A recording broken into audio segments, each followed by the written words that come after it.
Happy Saturday, everyone. Welcome to Geeks of the Roundtable. It's the best damn movie show of the week. It's the best movie show of the weekend. And thank you so much, everyone, for joining us right now to Tony Movie Chappie and Lady Aaron. Thank you both for being here so far, and I'm sure more people will come in the meantime. Of course, you know what this is. It's the show where we run down some of the latest movie news, and then we move on to your live questions. There's three ways of asking live questions. You can just type them down into the live chat, and we'll do our best to get to them, provided it's appropriate for the show. Or you can support the channel and the show while you ask great questions through the tip link in the description, or just super chatting us. So thank you so much for you all for being here thus far, and of course I'm joined as always by my co-host Zack Pope. How are you doing today, Zack? I'm good. I saw the My Hero movie last night. Oh yeah, It was a blast. Yeah, I'm doing good, man. I'm doing good. This is, I remember last week we were talking about, I don't think there would be that many big topics, but arguably, I think this is like one of the bigger episodes we've had in a long time. In a while, yeah, because we had to leave some stuff out, and thankfully none of them blew up too much. The ones we had to leave out, but we got 5 big topics, I would say. Yeah. I would say so. Before we get into our topics, our main topics this week, of course, Zach and I do this little thing that we really like. It's called the weekly ranking, and today I'm kicking you guys off in our weekly ranking. So if you have a weekly ranking to share with us, if you saw movies, shows, whatever, feel free to share them down in the comments below, and I in the live chat. And I promise I will not forget to bring them up immediately as we end the weekly ranking, unless of course there's a delay in the chat and I don't see them at the time we end it.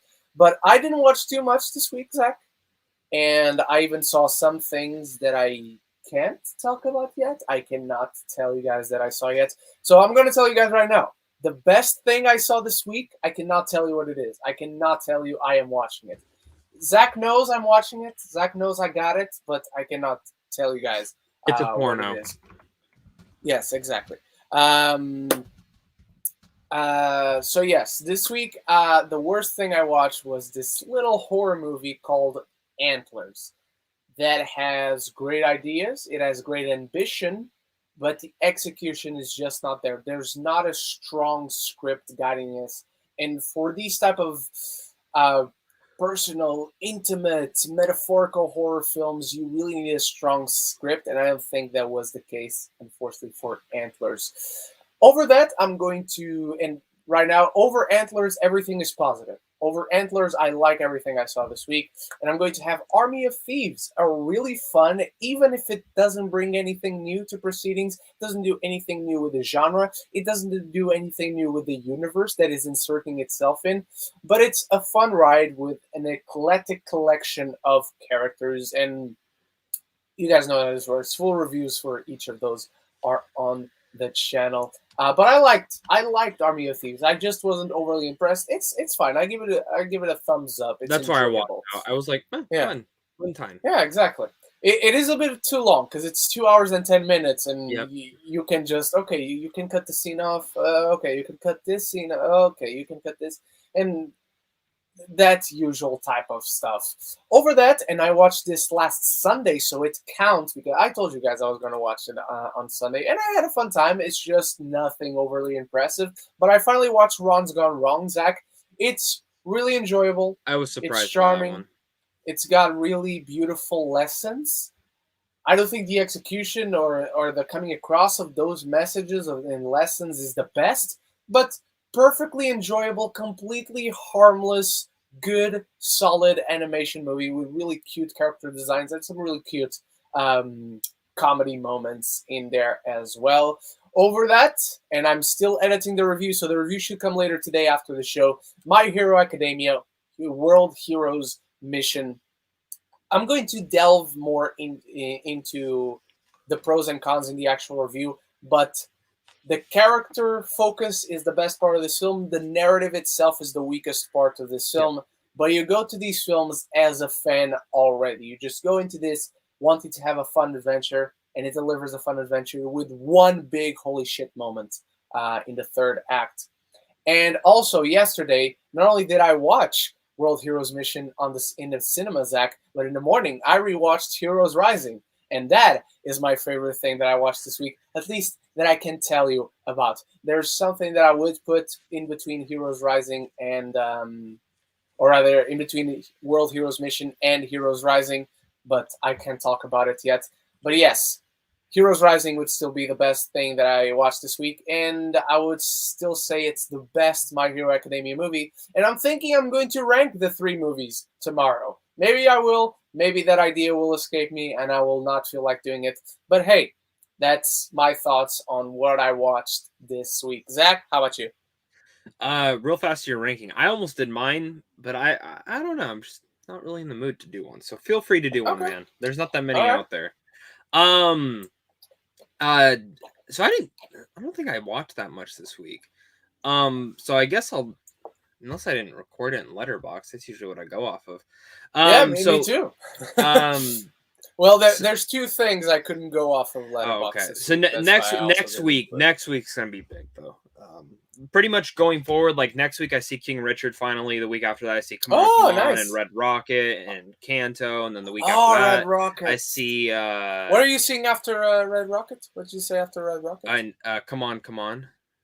No, you said that was Kanto, before. In Kanto, yeah. I have to ask for that. They are like, so like usually when we do so like out here most of those films actually aren't even coming out till December, but since I'm in a critics group and we have to vote and there's so many films this year, they're like, hey, we're just gonna start. And then Power of Dog I'm seeing soon.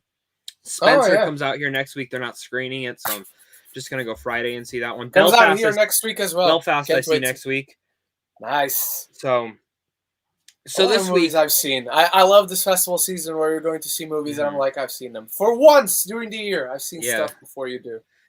Because all the festivals out here don't like to do anything cool.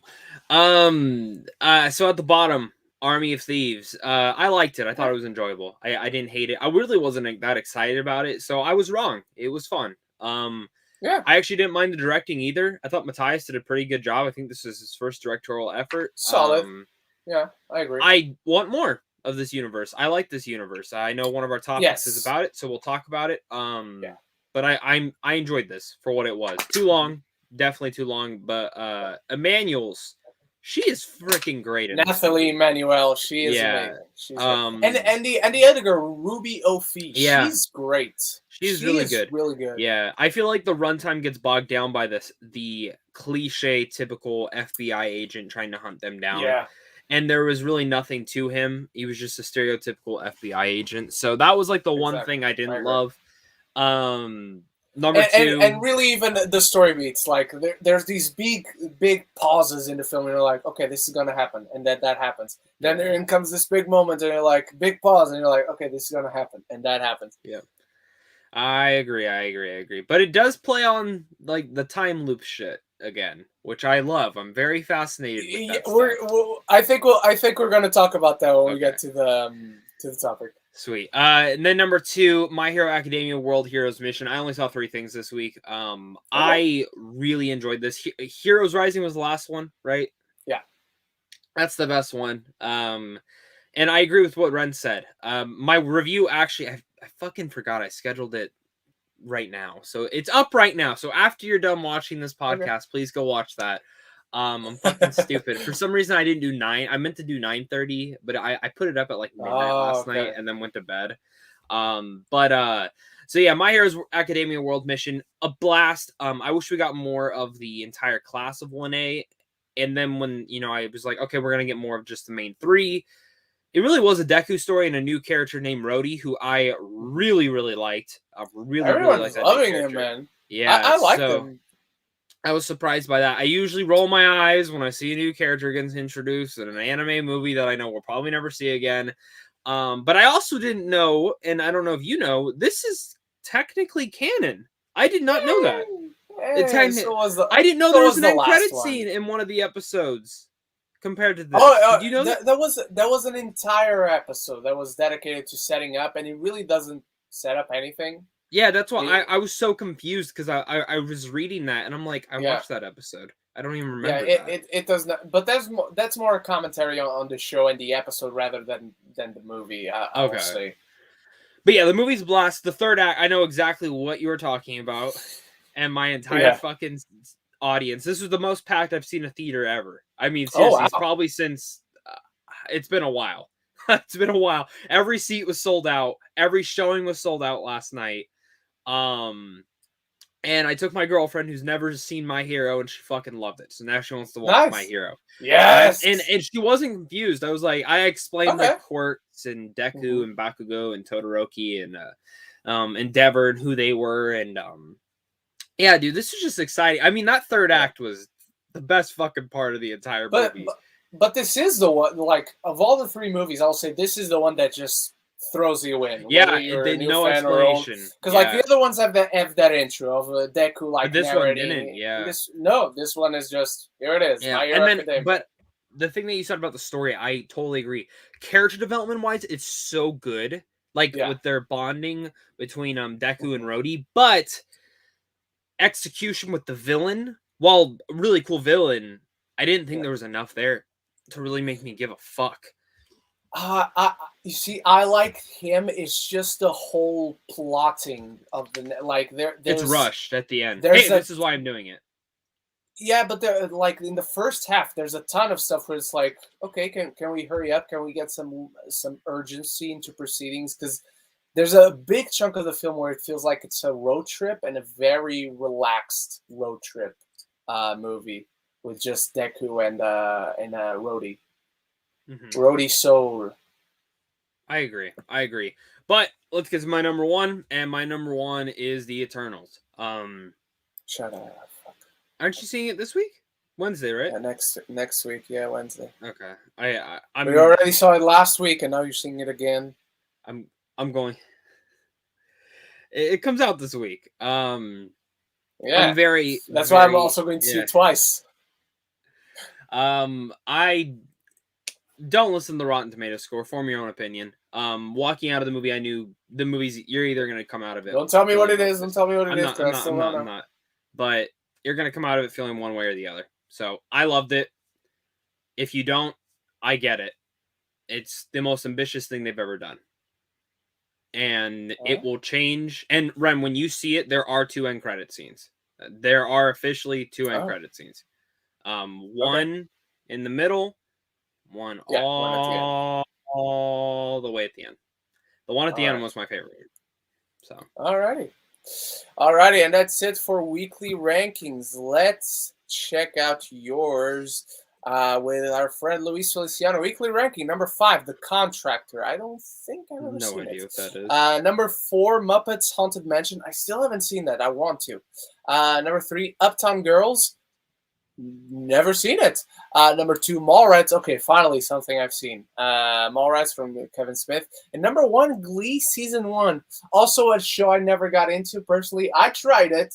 It just isn't for me. I really can't disagree or not with your ranking though, because I've only seen Mallrats. But thank you for sharing, Luis. Tony Movie Chappie. Weekly ranking for me is number 1, Army of Thieves. Number 2, Till Death.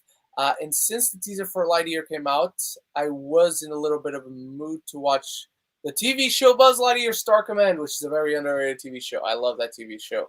I agree. So, yes. Alrighty.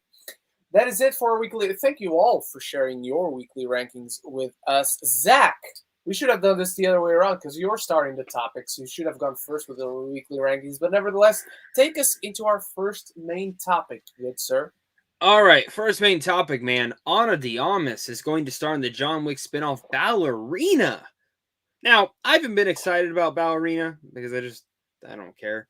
But then I heard Ana de Armas, and I'm like, fuck. That's great casting. After No Time to Die, I want to see more action scenes with her.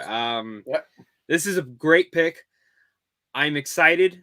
The one thing that makes me nervous, and let me check, I don't want to speak out of term. If he's still the director, I'm not excited. There's one guy. I remember. Len Wiseman. Len Wiseman. Still not excited about this. I like Len Wiseman. I don't mind him, but it's the way he shoots action that doesn't make me excited. I like it. You like but you want him to shoot it like under. I want these long take shots. That's my one. No, That's my one. I'm not saying I don't prefer the long Yeah. takes that John Wick usually has, but Mhm. I don't think But- Len Wiseman shoots. But can I also be action honest? crappily. I would rather see a woman direct this. I just we don't Yeah. I don't think we get a lot of women directed action films, and I would fucking Catherine love this. Bigelow. Oh my god! Don't even. She hasn't done one since Detroit. That would be fucking great. Yeah, because and look, this is the lack of knowledge on my part because there hasn't been a lot of opportunities, but women, female directors, I can't think of one that I know that one I off the top of my specifically head. love for an action film. Who would you like for an action But film? it was the old guard, Gigi. Yes, that was I the know only- exactly who you mean. I know exactly who you But mean. That's yeah. That's the Or only. That's the only director I can think that was a female director in action film. This film was horrible, but the action was very well shot. The Spy Who Dumped, the one with Mila Oh, Kunis yeah. and Kate McKinnon. Oh wait! There might be who directed Gunpowder Milkshake. It was a dude, Oh, but it he would was. also Yep, be great. yep. But it's a dude. Yeah, but I would rather see someone like that, someone more under the Mhm. radar, do Ballerina totally than get you. Len Wiseman. Totally So- get you. But I mean, let's see. Maybe he'll prove me wrong. But I also will say Yes. this: out of all the spin-offs you're going to do, there's one character from the John Wick franchise that I'm fucking shocked they never doubled down on. That was Halle Berry's character. How do you not? Sophia. How do you not do another one? Or like Yeah. walking out of John Wick 3, I was like, that was the best part of her. That was the best part, was all of her stuff. And I like John Wick 3. I but, don't like, agree with that. Oh, I love Because John that Wick character. 3 is my favorite of the Oh, three. really? I fucking love that movie. That That's movie good. is impeccable. That That's movie good, is but impeccable. I'm in for this for Anna. Yes. I like Len Wiseman. I like him as a director. There are quite a few movies from him that I enjoy that I think are good movies. And he's also married to Kate Beckinsale, so that's full respect to that man. So she'll probably be the villain. That'd be cool. Yeah. You're joking, but that would probably be No, I'm really not. cool. I'm not. I dig that. That would probably be really awesome. I remember, Zach, the last time we reported on this, the Ballerina, it must have been like a year ago at this point. But I remember they were like, Chloe Grace Moretz, and at this point I didn't even know she had exited the project, but I was curious to see Chloe Grace Moretz in a project like this, but Ana de Armas in a project like this is just fucking mint. She's perfect, and it kind of connects her back not only into an action-oriented franchise, but connects her back to Keanu Reeves. And her first big break in Hollywood was a movie with Keanu Reeves, a very spicy movie that I enjoy, but most people don't.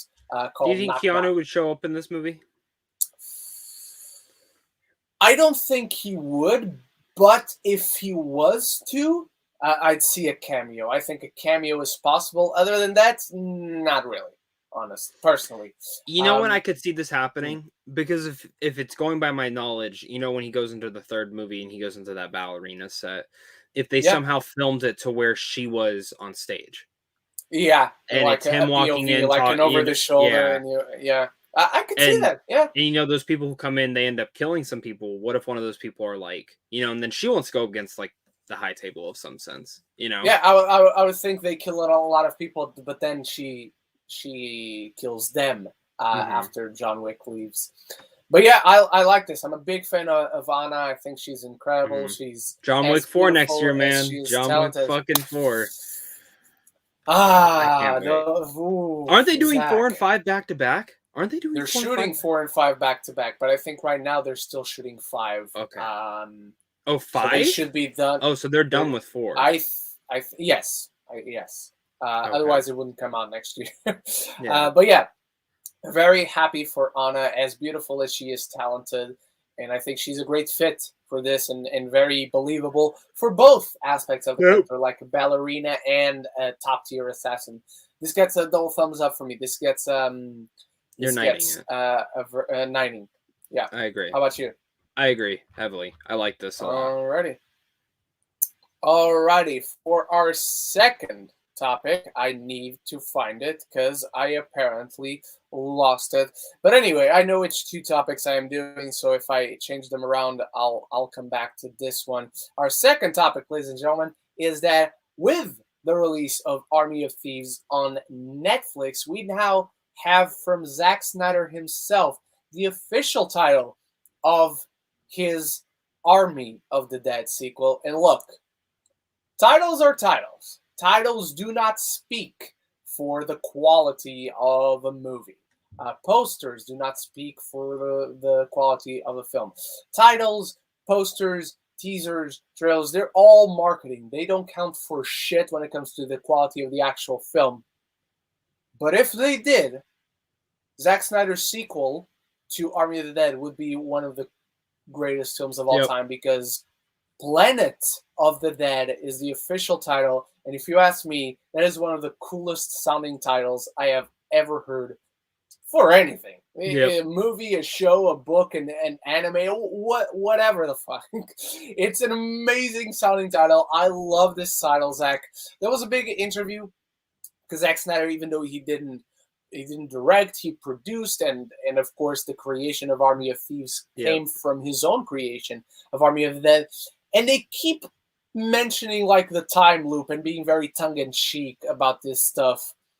And I talked with Zach and others earlier this week, and this isn't actually the topic we want to discuss, but there's a quick throwaway line in the original film that's kind of played as a joke in Army of the Dead. And I loved it. I thought it was very interesting. What if we're in a time loop, blah, blah, and it's completely nonsensical, and it doesn't matter for the story. It's something that someone just says, and it's fun. It's funny, but it completely doesn't matter for anything. You see the bodies.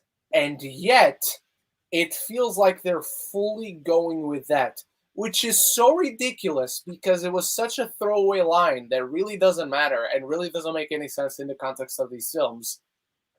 You kind of got to respect it. Nevertheless, Planet of the Dead, one of the greatest movie titles ever in history as far as I'm concerned. Zach, what do you think of this title, and why are you so damn crazy to actually be invested in this time loop? I gotta tell you, possible time loop plot. The one worry about this, I don't know if Zack Snyder's going to direct this movie. Oh, you don't? And it's because he's doing that other sci-fi film right now. He's casting, and then rumors is Billy Crudup is going to be one of the main cast members, one of the main stars. Nice. And for people who don't know, his new film he's making right now, he actually wrote it as a Star Wars film, and then Lucasfilm was like, no, that's not the direction we want to go in. So he changed the characters' names, changed the world, and it's the same story. Just it's his version of Star Wars. Just no Star Wars. And he's explained it as being the opening scene of Krypton on steroids. So I can't wait. But it's his biggest steroids. Yeah, it's gonna be his biggest project. So I think from what I understand, he's already written the script for Planet of the Dead. And for people who haven't seen Army of the Dead, are we allowed to talk spoilers for Army of the Dead? For Army of the Dead, I think so. If you haven't, because look, it's on Netflix. If it was a theatrical release, I think well, depends on how long it was released. But Army of the Dead is on Netflix. If you haven't seen Army of the Dead, look, out of courtesy, I'm going to take Nova out. So while I just want to mention like two here, things. That's all I want to mention. So while Nova is out of here, spoilers for Army of the Dead. But if you haven't checked it out, you should.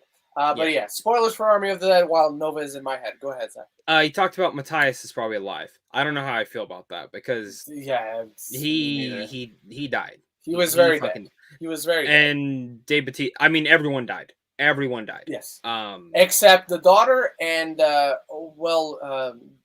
other guy didn't die. Technically, but So that's why I go as far to say and think to myself, like, okay, but if you do the time loop thing, technically you can bring back everyone if you really wanted to. So, here's my thing. Have you ever heard the alien theory about the movie? That's the thing that freaks me out the most. No, I heard the robot theory. Okay, I mean, it's not even so the robot's in there. Point. So the robot's in there. Yes. And he said that the robot will be explained in the anime. Okay.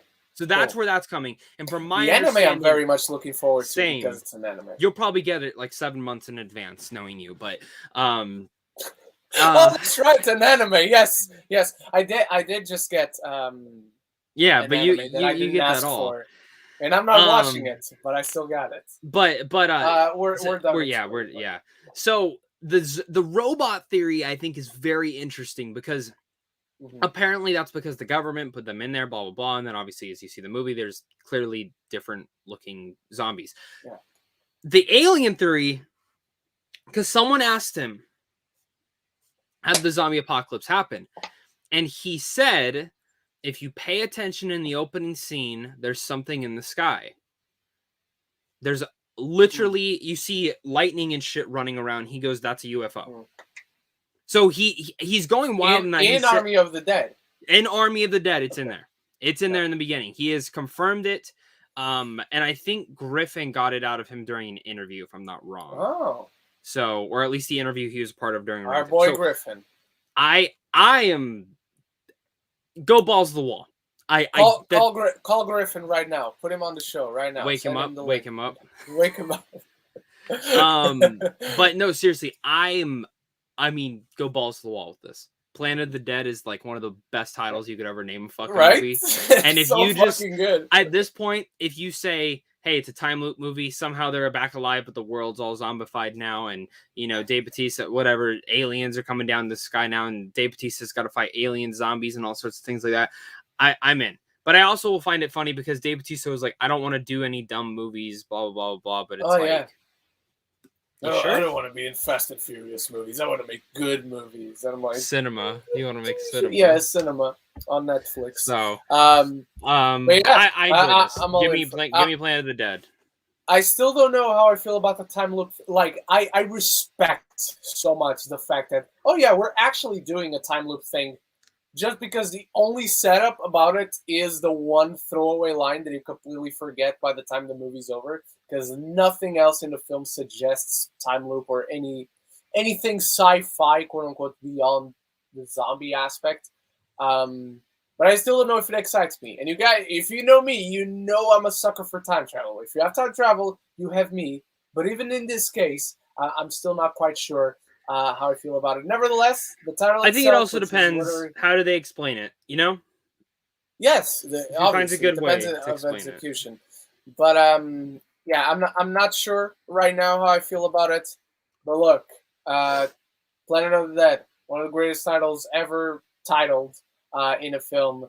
That gets a double thumbs up for me. A very, very Ren, strong what if he was like, I want you to direct Planet of the Dead? No, please please give me something smaller for me to start, because I want to direct movies, don't get me wrong, but I want to start small. I don't want to be like Simon Kinberg and direct the big climax of a franchise as my first film. And then he has that 31 movie coming out in January. Oh yeah, the 355. Well, look, that's very much smaller scale. I think that's where he should have started. As a director, but I give this Planet of the Dead gets a night for me. How about you, Zach? Night. I love the title. I just don't, I hope we get to see it sooner than later. But he's definitely doing that sci-fi film first, so that's why I go as far as say I think he's gonna have the script written and then be like, I think he'll actually grab Matthias. I think he might have Matthias direct it. So. Give me a quick sec out of the screen. I'll still be here listening to you, but you, sir, throw us into our very exciting third topic. Why don't you? All right, will do. So, third topic, guys. It is Netflix Cowboy Bebop releases its first official trailer. Literally only less than a month. I mean, we only have like 2-3 weeks before the show actually comes out, and I'm fucking out of my mind excited to see this because every teaser, every theme that we hear about this, and then this trailer looked awesome. It fits what Cowboy Bebop is while also doing its own thing. Very curious to see what they do with the story, how much they connect, how much is it different, how much is it not. But if Netflix pulls this off, I'm being serious, if they pull off this, I have faith in the One Piece series. I have faith. I can't remember. I feel like they're doing Avatar, and I have a little bit more faith in Avatar. Oh yeah. I know Death Note was not great, Nope. And I still contend that movie should have just been a show. I think they rushed it with a movie in itself. But Cowboy Bebop looks Amongst all the fucking- other problems that it has. yeah. It's either they've made Cowboy Bebop. Here's the thing: they either made the best trailer ever that hides how shitty this show is, or it is truly one of the coolest looking things I've ever seen. And I showed my girlfriend it. She didn't know it was an anime. Didn't know it was anything Okay. like that. So I just wanted to get her opinion. And she goes, "What the fuck is this?" That was her opinion. She goes, "It looks like a lot of fun."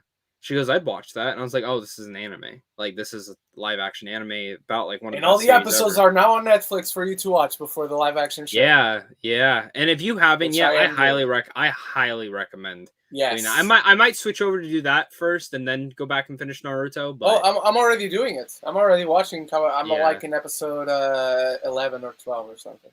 yeah, it's very short. It's like what, 38? It's Something like that. 26 episodes. Oh, see, yeah, even less. Yeah. And then, do you know if the movie's canon? I know there is a movie. So for people. the movie's supposedly canon. It happens like something like between episode 14 and 15 or 15 and 16. Okay. But you don't have to watch it. Like, I watched through Cowboy Bebop a ton of times before actually Because watching I've the actually film never seen ever. the movie. I've actually never seen the movie. Oh, I've only seen the yeah, show. So. Look, it's pretty much what we say about My Hero Academia. It's really fun. You get more time spent with these characters. It really doesn't interfere, good or bad, with the actual story of the show. Yeah, and you because it's really not like don't Demon miss Slayer, where anything. Demon Slayer was like, No. yeah, if you don't see the movie, but now those But now they're still doing it for the anime, so I'm still Which, not dude, watching there's actually Demon like Slayer. a bunch of fans who are actually not happy about that.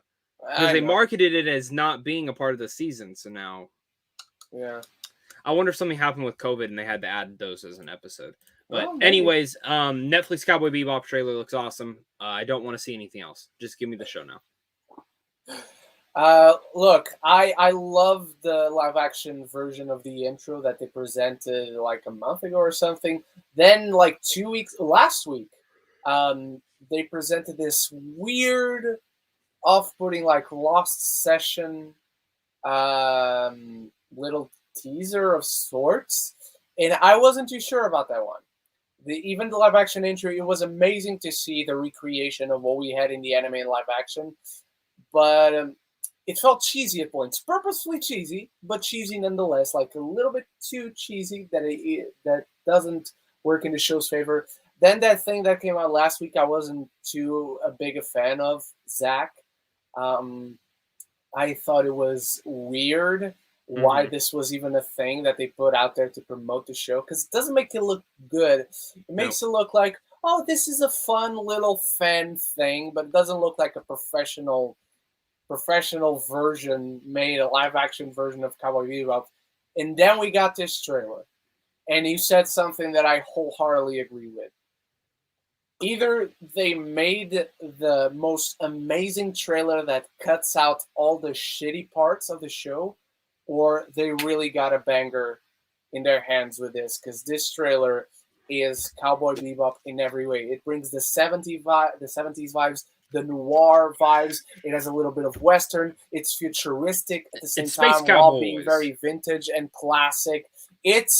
I love this trailer. Dude, I think this when trailer he keeps is trying to kill her. amazing. Like, Yes. Can I kill her now? No? Yeah.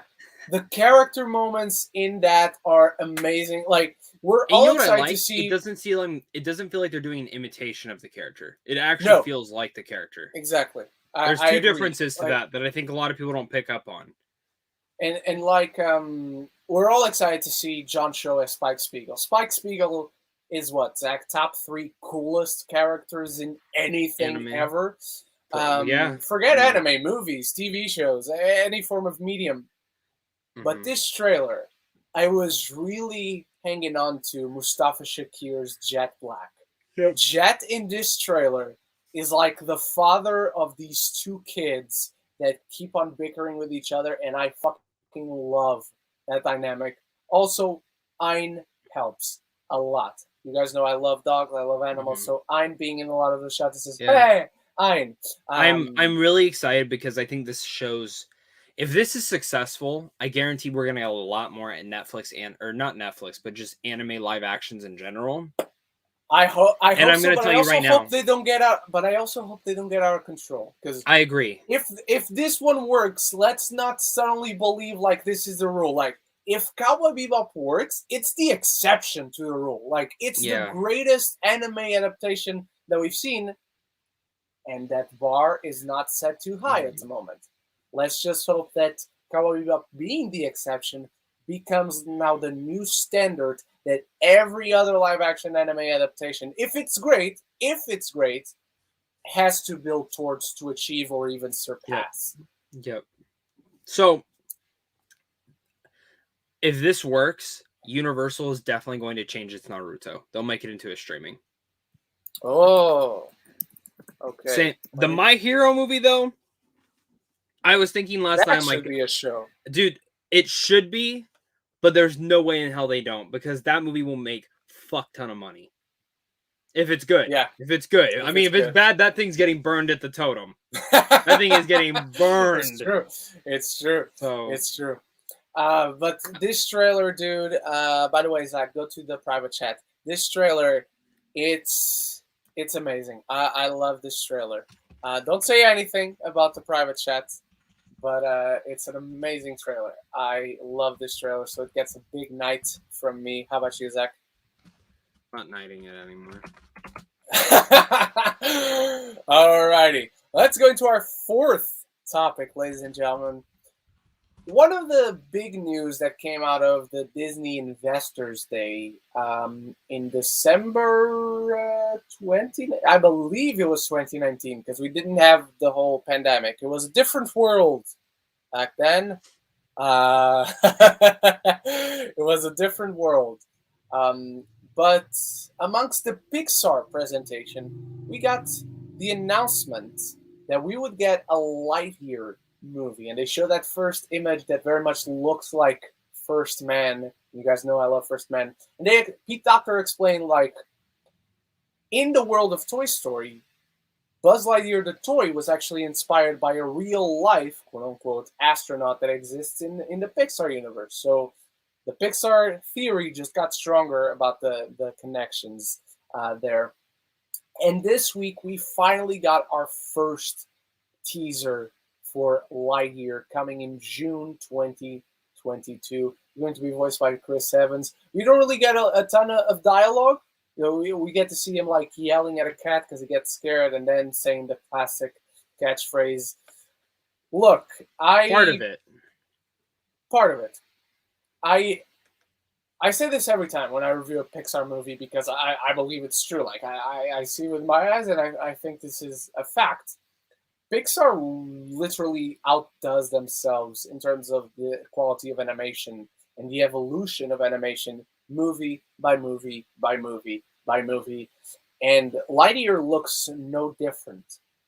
To the point where I'm even more excited about whatever we didn't see in this teaser, because it looks gorgeous. I don't want to see anything else. Oh, me neither. Like the hair, the skin, the astronaut suits, the ships, all the mechanic things going around, the buildings, the tables, the coffee mugs, you can feel what they're like to touch just looking at it.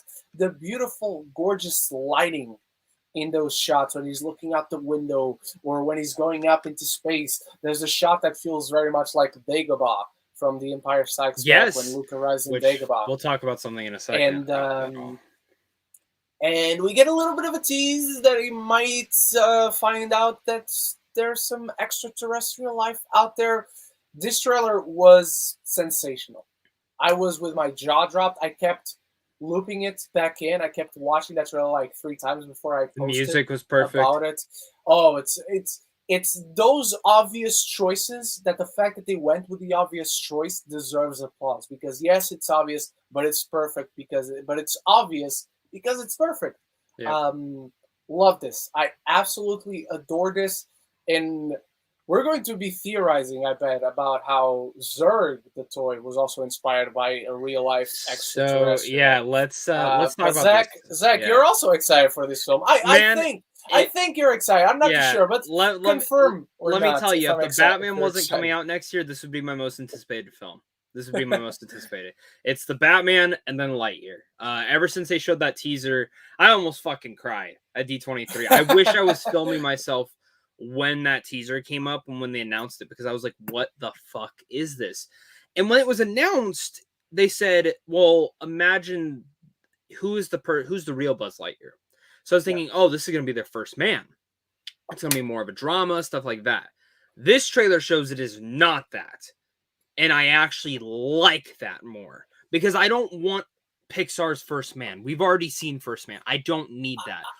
Even so, let me just say this, and I love First Man. You guys know I love First Man. Best movie of 2018 as far as I'm concerned. Over Infinity War, Spider-Verse, etc. I don't think I want a First Man, like, very heavy drama in animation. Yeah. But even so, for Pixar, what they tease in this, it's still very different for Pixar, I feel. Oh, I feel that too. But from now what we've heard, so one, for people who are confused, well, how this is working, this is the movie that Andy saw that made him want to buy Buzz Lightyear. Yes. That's exactly what it is. So we're watching that. We're going to see the toy that was Buzz Lightyear. We're going to see, and I'm telling you right now, we will see what Zurg looks like in this world. That's why I don't want to see another trailer, because I think the next trailer will show Zurg. Oh, and I don't want to know what Zurg looks like. I don't want to. Zurg. You know we'll get the three-eyed aliens. You know we will. I mean, they're a classic staple of this. I would be kind of... Actually, I don't know, actually. Let me take that back, because they're from Pizza Planet. They are not... But then I don't know, because... I wouldn't... It's tough because they said they are inspired by the Buzz Lightyear animated show. They are inspired in some way, shape, and form from that. So I could see them... Yeah, because they're in the Buzz Lightyear, yes, Buzz Lightyear and in the movie.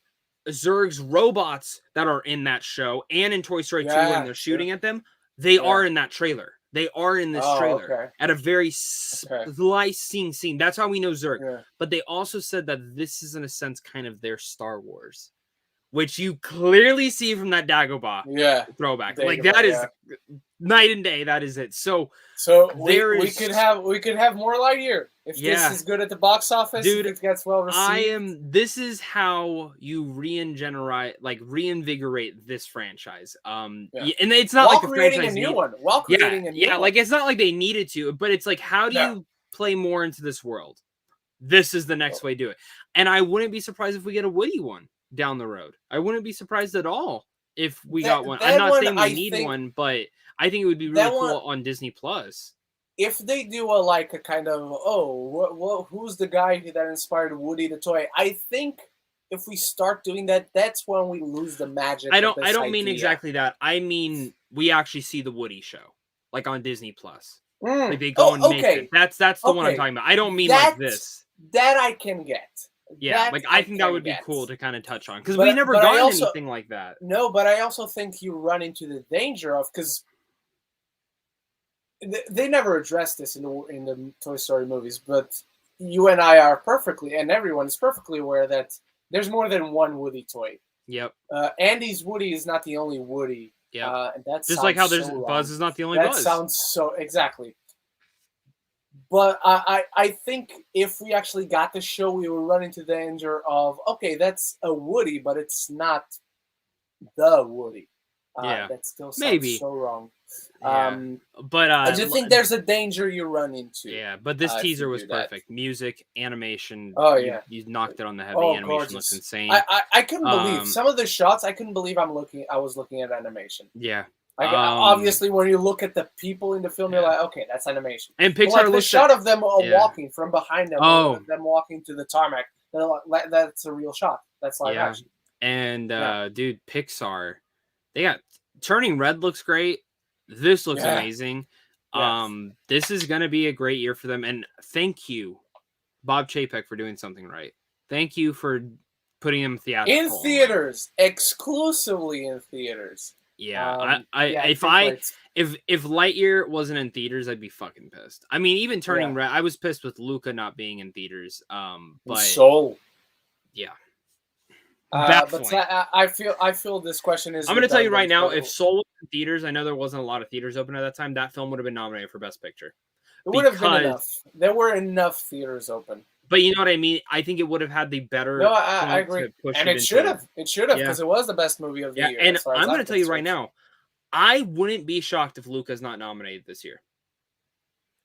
Oh, I think that's- it should be, but I'm going to be honest. The Mitchells versus the Machines right now is probably my front runner, and that's taking a personal side and 100%. stuff. But I say that because I don't know if you saw, they're putting that thing in theaters now. Mitchell's versus the Machines. Yep, they announced that that's cool. it's gonna be wish they playing did in that theaters here. in a couple of weeks. So I wish they did that here. Like, and it sucks because that's the one fucking week I can't go. I'm like, really?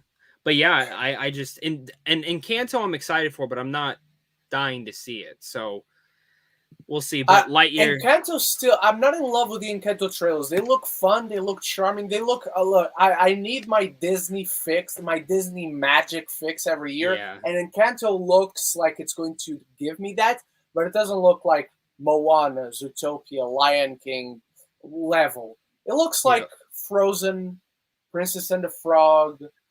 We do not dismiss Princess and the Frog. No. I'm saying it's good. It's not one of the greats of all time, but for it's me, good. I like Princess and the Frog. I love that movie. Sorry, that's like top 10 for. No, I get it. Oh, really? Okay. It's like top 10 not for to me, but I'm just saying, like, it's one of those good movies that I'm going to have in my Blu-ray collection, and whenever it's on Disney Plus or whatnot, I'm like, yeah, let's watch Encanto. It's just not going to be like that top 10 of all time, you know. It's not going to be Treasure Planet or Lion King or Big Hero 6, you know. Yeah, but Zach, I'm knighting this. You're knighting this. Okay, I'm knighting it too. This is very exciting. And before we move on to our final topic, our friend Peace asked for us to show the full design of our shirts with a super chat. Thank you so much, Peace. We appreciate your support of the show. Zach, you go first. Let me take a Peace's question out. You know, it's funny. I thought about it today. Citarito Fighter. I was going to wear my Naruto hoodie again, but if we got this question, I would have felt like a dick. So here you go. The greatest Street Fighter game of all time. Yeah, I had to go with that. Yeah. Not the back of it. The back of it's actually like the lineup of all the characters, I think. Oh, that's cool. Can you show it? Oh, okay. I can see a little bit. Like okay. Yeah. Oh, it's just the names. Okay. Yeah, it's just like the names. Like why can't I put myself on solo? Okay, here we go. Mine is My Hero Academia shirt. It's All Might, and then there's Deku underneath, and I had to review World Heroes Mission today because yesterday I filmed it, but then turns out I didn't film it because I didn't press record. And I only realized that after the review, and it was already late in the night, so I shot it today. So it's already on the pipeline. It'll come today. But yes, my shirt is All Might, and then Deku underneath prepping. And I don't know what that says. If anyone understands Japanese characters, like kanji, please let me know what that means, because I don't know. But yes. Zach, I'm going to go to the bathroom very quick. Why don't you send us into our final main topic? Perfect. Yep, let's go. So, official news came out this week. After the weekend of Dune doing great in the United States, Dune doing great around the world, everyone was wondering, when will Dune actually get that announcement that we are getting a sequel? It's greenlit. Well, Tuesday it happened. Dune Part 2 is officially announced. Let me pull up the tweet so I can read the exact wording for you guys. Legendary Twitter. Let's see. Legendary Twitter. Here we go. This is only the beginning. Thank you to those who have experienced Dune movie so far, and for those who are going into the days and weeks ahead. We're excited to continue the journey, and then they posted a picture of Dune Part 2. The logo, the intro, all that stuff. Timothy Chalamet. I was at work when this was going on, and I was on a call with a client, and I went on Instagram while they were doing something. The first thing that pops up is Timothy Chalamet with a smile emoji, and it says Dune Part 2, and I started flipping out. And I'm like, oh my God, I got to go check out Twitter now. And it was everywhere over there. Hans Zimmer was posting about it, Zendaya, everyone. Dune Part 2 being official was the exact thing I wanted to hear about. It was the exact same thing we needed to hear about. And I actually think this was a smart move because now with the news, I think more people who haven't seen Dune yet will go and see it again in theaters. People who who have seen it maybe will go check it out again. I think this is all just good news overall. I was telling them, Ren, I don't know if you heard, I was on the phone with a client when the I was news still came hearing out. you. Yeah, I was okay. still hearing you. Okay. This is fucking exciting. I'm so happy that Denis Villeneuve gets to do this. But I will tell you this right now. This was guaranteed months back, I think. I'm going to be honest with you. I think this was guaranteed to Denis a while back and to Legendary as well. I think Warner Brothers is probably going to take most of the budget on this next one. You hope. I would hope so. But I also want to say I think Denis was promised this because he was very pissed when they announced this was going day and date. He was very mad. Rightfully so. And then it kind of just simmered off. You know, and I get it, like you don't want like bad publicity, but like it simmered off like very fast. Mm-hmm. Legendary didn't take any action on Warner Brothers at all. They didn't, they were planning on suing them for Godzilla vs. Kong and this, and nothing happened out of that. So I really do think that, I think somewhere back when they're, paying for their fuck ups, I think Denis was like, I want to guarantee that I can do the sequel. And I feel like it was like, all right, if it hits 200 million worldwide, we'll do the sequel. And I think that's literally probably all it had to hit. Honestly, I know it's not making the money back, but I think that's enough to show that there's interest, that people want to see Dune, and that people want more of Dune. And honestly, seeing that the audience score is pretty high and seeing that the cinema score was a fucking A-, that is huge to me. My theater was packed. My grandma, who did not care about this movie, heard me hyping it. She went and saw it yesterday by herself with her friend. And nice. I texted her. I said, if you don't like this, I don't know if we can ever talk again, but I'll still love you. And she replied back. She goes, stop. What is it? Don't stress me out like that. I like the movie a lot. She goes, I just don't like sand anymore. I said, oh, okay, fair enough.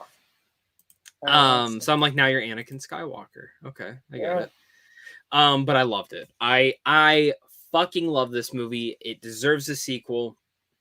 And I'm gonna be honest. I hope it continues. I hope we get. He's planned it as a trilogy. The Messiah. It's the Paul Atreides trilogy in a sense, because the first book and the second book are mostly about him. Bring it on. There's a lot of people to cast. Yeah. I will say, this was the thing that shocked me the most. I didn't see the release date right away. So I was like, we'll probably get it 2024, 2025, which is fine. When I saw October 2023, I was more shocked by that than it was getting announced. Because they have said they are not able to film this thing till like next fall. But I do want to go back. Every single one of those interviews that says that is from a couple months ago to a couple weeks ago. So, there's the script's done. You have some of you already know, probably planning, it's casting. You're going to cut it pretty close, but I actually think they're going to film ahead of that time. If I'm being honest with you, hopefully. I think they're gonna. That's what I hope. Even if they only start fall of 2022, look, for a movie as big as Dune, Dune Part 2, it'd be tight, but it'd be possible. Yeah, they have the groundwork done. Yeah, they have the groundwork. I will also say this. I don't want to get into like where the back half of the book goes to. A lot of it is going to be CGI. Like, honestly, the back half will be a lot of CGI. If it looks as good as the first half. Yeah, I mean, you can use practical still and mix it, but I think they have a lot of what's already built to go with. Yeah. A lot of it, I'm so curious. And Barry Keegan's little hidden tweet of the emoji. Yeah. He's in it. He's in it. He could just be happy for his friend because he's friends with Timothy Chalamet. But can I also say, it could also be that he's freed Ralpha. Yeah, which if he is, that's perfect casting. But I want to say this: I've always liked Barry Keegan a lot. I think he's an exceptional actor, dude. Don't tell me what you think of him in Eternals. Okay. Don't tell me what you think of him in Eternals. Okay. I don't want to know. I don't want to know, Zach. Okay. I don't want to know. All right. I night this though. Dude, very exciting. We were on that tightrope of this could go either way until it actually gets announced. This could go either way, and Yep. I trusted even if it wasn't going to be announced right now, which it should have been, and thank fuck it was. I mean, they should have just done it back to back. Even if we were to wait until Discovery actually took over, I was like 75% sure at least they were going to greenlight it. Thankfully, we didn't need to wait that long. We got the official announcement. And look, exactly like you, the first one I saw was Timothy Chalamet just sharing the image that we have on our thumbnail today. And I'm like, is it is Is this it real? official? Is it real, or is he just like teasing that he wants this to happen and he's putting it out there to see how many likes he gets to show the shit? And then I go to Twitter and like everyone's announcing. I'm like, fuck yes! And immediately I was like, Zach, we have our main topic. There's nothing coming out this week that's going to beat it, and that wasn't anything that came out this week that beat it. This is very exciting.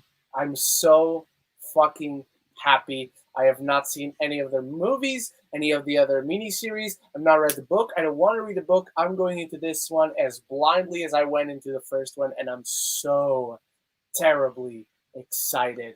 I'm so happy Denis is fulfilling his vision, this grandiose scope of a film. That he did this in the first one. I cannot wait to see what he does with the next one, knowing that now we'll have Discovery backing him up, and Discovery will be like, Denis, go for it, man. We will not fuck you over. And look, part 2 will be exclusively in theaters, like Lightyear. This is very exciting, Zach. At this point in time, I already know what's my most anticipated film of 2023. Dude, and that year is stacked with movies.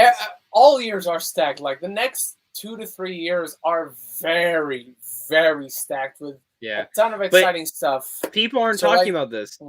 2023, we're not just getting 2 Lucasfilm movies, Rogue Squadron and Indy 5. We are now getting a Dune movie the same year as a Star Wars film, which is awesome. And as the next Christopher Nolan film, which was supposed to happen last year. Yeah, which was supposed to happen last year because Dune was supposed to come out last year. And you know what else might happen that year too? Fincher's new film. They go into production next year. So the Killer or something. Yeah, the one with Michael Fassbender. Yeah, very exciting. Dude. Who knows when Scorsese's? I'm assuming Scorsese's is next year, but maybe he needs an extra year, and we'll get all that. I mean, Scorsese's is technically for 2022, but it's probably going out in most territories. Is Damien Chazelle's next year? Is Damien Chazelle's next year too? Yes. Okay. But the same thing, I think, right? It's most territories. Yeah, most territories will probably get into it. I'm probably going to get it in 2033, unless it's playing at a festival. Oh, God, please. I think it will. I would be surprised if it wasn't. For fuck's sake, please play at a festival. I'm surprised. All right. You know what 2 movies I'm surprised we're not at festivals? Nightmare Alley and House of Gucci. Yeah. Or even Licorice Pizza. Nightmare Alley, I'm not too surprised. House of Gucci, I am. Not necessarily that it didn't play here. It didn't play anywhere else, so I was sure it was not going to play here. But I'm surprised it's not playing anywhere, really. I heard they're still working on that movie. All right, ladies and gentlemen.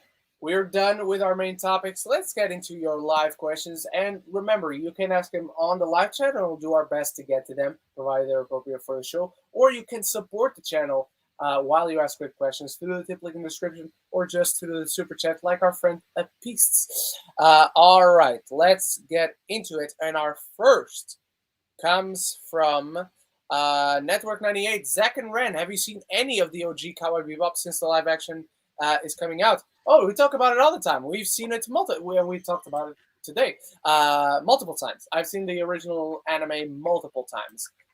It's one multiple top 5 times, anime film. Multiple top 5 times. animes of all time for me. How about you, Zach? Same, top 5. Alrighty.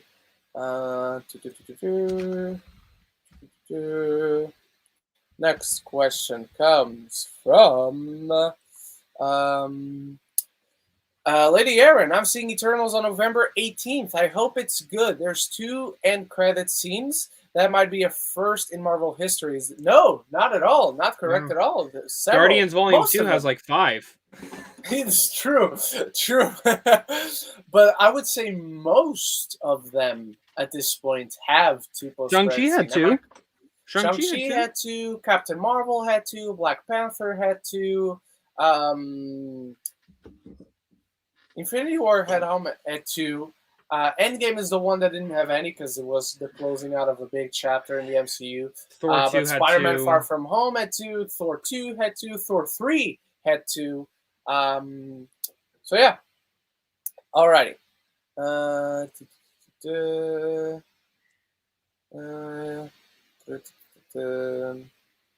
What do we got here? What do we got? Real James is here. Geeks of Arrakis. We should have renamed the title last week. Fuck our title, man. We messed up. It's not as good as Planet of the Dead, but you know. Let's just name it Planet of Geeks. Planet of Geeks. Ooh, Geek Planet. All right. Nathan Holton, thoughts on Eternals and Spencer coming out on the same day? This will be a big hit for Spencer, sadly. It will. It will. I think. Look, Spencer doesn't need to make a ton of money at the box office, but coming out on the same day as Eternals will definitely be a hit. I haven't seen Eternals, but I can tell you that Spencer is a beautiful, melancholic, claustrophobic fever dream of a film, and that is most certainly in my top 10 of the year. That movie is incredible, and Kristen Stewart is the single best performance I've seen this entire year. I love it so fucking much. I cannot wait to see Spencer again. And I haven't seen Eternals. Otherwise, I'd say, oh, Spencer is better or Eternals is better. But I love at least one of these films, and the other one is my most anticipated film of the year now that I've seen Dune. Otherwise, it'd be my number 2. But yes, unfortunately, it will be a sad hit for Spencer. But then again, Neon probably didn't move it because they don't need that much of a hit box and office. It's only limited next week, guys. It's not. Oh, it's only limited. Yeah, okay. It's only going. It's not going to a ton of theaters next week. Okay, good. That's good. But let me see how much it cost. There's no budget. 10 million. I imagine it's how much Jackie cost. 10 million. Let's see how much Jackie cost, because that's interesting. I got it. Let's see. Jackie. 9 million. 9 million. So Spencer should be around the same. They probably gave him a bigger budget because Jackie is mostly interiors. I'd say 15 to 20 million on Spencer. So yeah. Zach, what do you think? And how excited are you for Spencer? I'm dying to see this fucking movie. I'm actually really annoyed they're not screening it. Have you seen my review? No, I haven't watched anyone's review for it. I don't want to. I don't want to know anything about it. I know. I do it the exact same. But I also still have never seen Jackie, so I don't know if I should watch that beforehand. Don't. If the ones I compare Spencer to the best, and I think Spencer is better than both of these, are Jackie and Phantom Thread. Did you like Phantom Thread? You didn't? I thought I'm not sure you're going to like Spencer. Well, I don't know. Okay. I've said it. I've only seen Phantom Thread once, and I did 3 movies in one day, and that was my 3rd movie. And I think that's why I appreciated Phantom Thread, but I was really tired. I saw Darkest Hour, I saw Call Me by Your Name, Darkest Hour, and then Phantom Thread. And Darkest Hour, I'm not huge on either. I'm not huge on either. So, and I think it's because I was so tired after Call Me by Your Name, which I loved. So. I love Darkest. That is the last time I told myself, well, I do a double feature like that. And I went to 2 different theaters. I went to 2 fucking different theaters because they weren't playing Phantom Thread at the one I was at. Yeah. All right. Lightyear is saying something really interesting that Spencer could bomb hard like Last Duel. Well, Last Duel cost $100 million. Spencer, I can guarantee you, didn't cost anywhere near $100 million. Which still makes the Last Duel bombing very sad. Don't get me wrong. But yeah, Lady Aaron. Speaking of movie titles, Ren and Zack, what's the worst movie title that you have ever heard in your life? That's an amazing question. I love that. Yeah. There's one just this year that's cringy as fuck, and that's The Conjuring, The Devil Made Me Do It. Oh yeah. And I get a ton of people going, "Oh, but that's the name of the case." I don't care. I don't give a shit. I really don't care. I can't think of a good example right now of I don't know.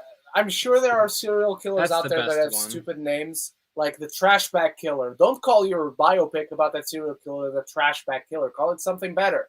Conjuring, The Devil Made Me Do It is a stupid ass title. It's a cringeworthy title. I don't care if it's because the real case had that title. I don't care. It's still cringy. Zach, what do you think? I mean, you get a good one. I don't know. That's probably like the one in most recent memory where I was like, that's stupid. Yeah. Alrighty. In the meanwhile, if Zach remembers anything, he'll let us know. All right.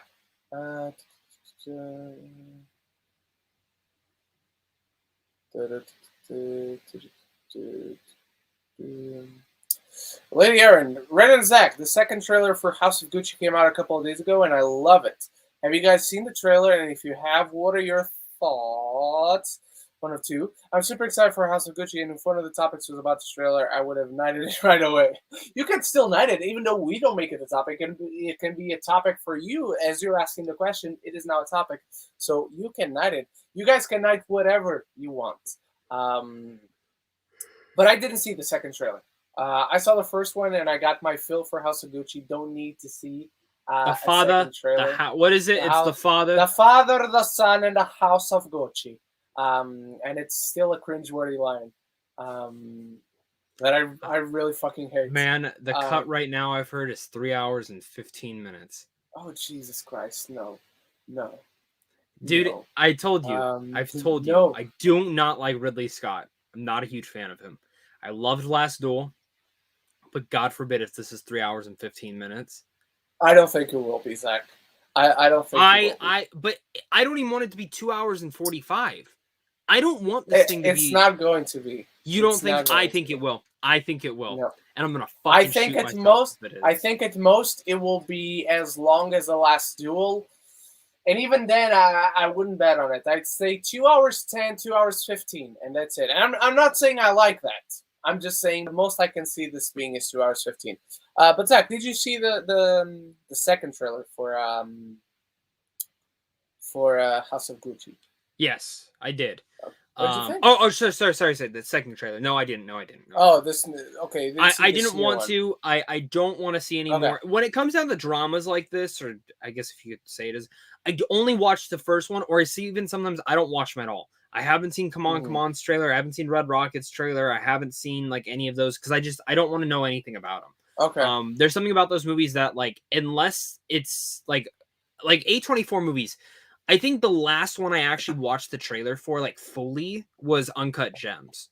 And that's because I did a reaction. The Green Knight I didn't watch one for. I watched like simmering images of and like clips of it, but like I there's something about trailers for like those smaller movies that those movies typically don't. They spoil a lot more in their trailers that I noticed than they typically should. I have no idea what the House of Gucci is about. I don't really care. I just the father, the son, and the house. The son and the House of Gucci. You guys know what a gooch is? A gooch? No. Okay, look it up on Urban Dictionary. Okay. Eric Thorpe. Do you think that Lightyear is set in the real world, or is it a movie within the world of Toy Story that someone like Andy would? Yeah, it's the movie. It is set in the world of that Toy Story takes place in. This is the movie that Andy went to see, which technically you could call it the real world. It's just a real world within the universe of Pixar. Praise cinema, Ren. Dune has had the second best Friday strongest hold. 5 million, and out of all the Warner Brothers things, this whole entire thing, it's the best one. The first one before that was Godzilla vs. Kong. The second one was Space Jam, but now Dune has beaten it, and it has now surpassed the Suicide Squad, Tenet, and it's about to beat Conjuring 3. Nice. Which, by the way, I see Eric Thorpe. They better not make the Star Command movie and show not canon, though. They won't. This doesn't affect anything that we already know about Buzz Lightyear the toy, because that show also exists within the world of Toy Story, and it is a show that they made because of the toy Buzz Lightyear. Look, this is it's funny. Let me say this is okay. This is a figure that I have because there's a show called Mandalorian, and the Mandalorian is played by a guy named Pedro Pascal. So if this toy comes to life, he will look like Pedro Pascal. He probably won't sound like Pedro Pascal, but he will still look like Pedro Pascal. And imagine if instead of this, they made a show about the real life guy Mandalorian, as if he was a real life guy. That's it. That's the thing we got here in Lightyear. That's the best way I can explain it. Zach, do you have anything else to add? No, you explained it exactly how. I also see Tony Movie Chappie. I don't mind Chris Evans voicing a young Buzz. It's not a young Buzz Lightyear. It's just Buzz. We've never seen this guy before. He's not young or old Buzz Lightyear. We never right now, Pixar is adding a scene before. for how many times these questions have been asked, and it's a scene of Andy being like, "Mom, I want to see that movie," and that's how the movie starts. It's going to start like the Buzz Lightyear Star Command movie starts with, and instead of the toys sitting down to watch the show, it's Andy going to the movie theater to watch this movie. I'm going to be honest. If they actually did that, I would actually love that. That would be cool. At all, but do you guys think Tim Allen politics had something to do with him not voicing Buzz Lightyear?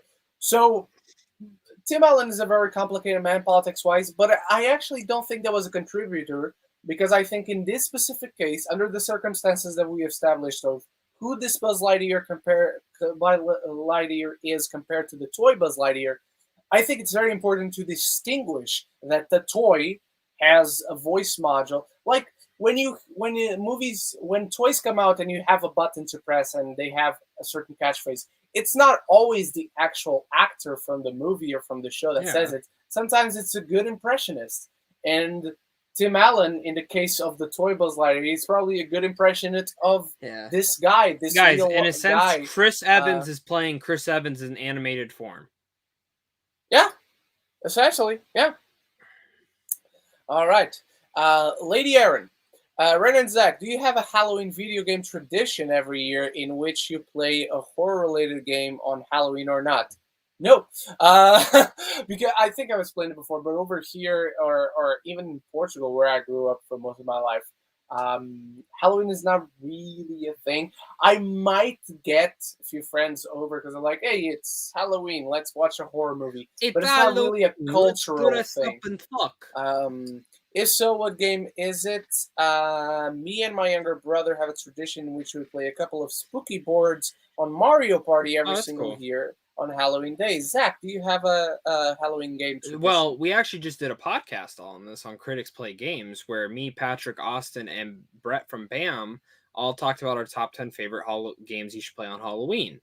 So you should watch that. But Mario Party, that's a good one. I actually might go buy the new one today, so me and my girlfriend can do that tomorrow. But I don't know. I'm watching Scream for the first time tomorrow, so we're supposed to. We'll see if that actually happens. I am. All right. Oh yeah, you're seeing it in theaters. Yeah. Lady Aaron, Zach, I saw Raya and the Last Dragon over the week, and I really liked it. Do you think that this movie is one of the best animated movies of the year? What do you think, Zach? It's my third favorite animated film of the year, right behind Mitchell's versus the Machines and Demon Slayer. So, I love Raya. I love Raya. It's my second. I fucking love Raya. It's my second. I have it somewhere behind me. It's my second behind Mitchell's vs. the Machines. Where is it? Where the fuck's my movie at? While Zach searches for Raya and the Last Dragon. Speaking of reviews, Ren, when I watched your Antlers review, you said I'd give it a C-, but the grade that showed up in the video was a D+. Oh, okay. Was D+ your... So I have a pinned comment on the review. Was D+ your original grade or not? No. So what happens is I have grade graphics. As you pointed out, there's a graphic that comes up. And I already have those graphics all prepared for whatever I give a film.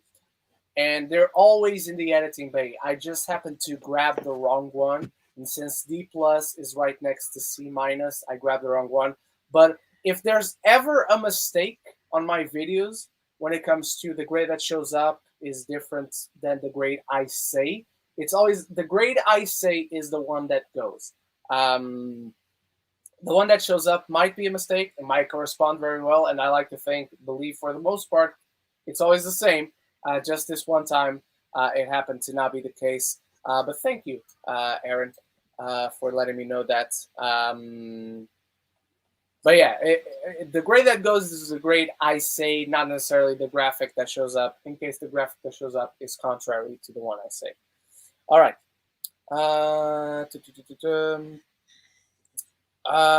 This is a cool question. I want to ask Zack this as well. Ren, I saw a tweet yesterday that you liked Ed Sheeran. I respect someone who loves Ed Sheeran as I love him too. I love Ed Sheeran. Have you listened to this new album yet? Yes. If so, what's your favorite track? Zack, do you like Ed Sheeran? Yeah. Have you listened to the new album, Equals? I have not. I have not at all. Here. I need to, though. Ed Sheeran's album. He's not sponsoring the show. You know who should sponsor the show?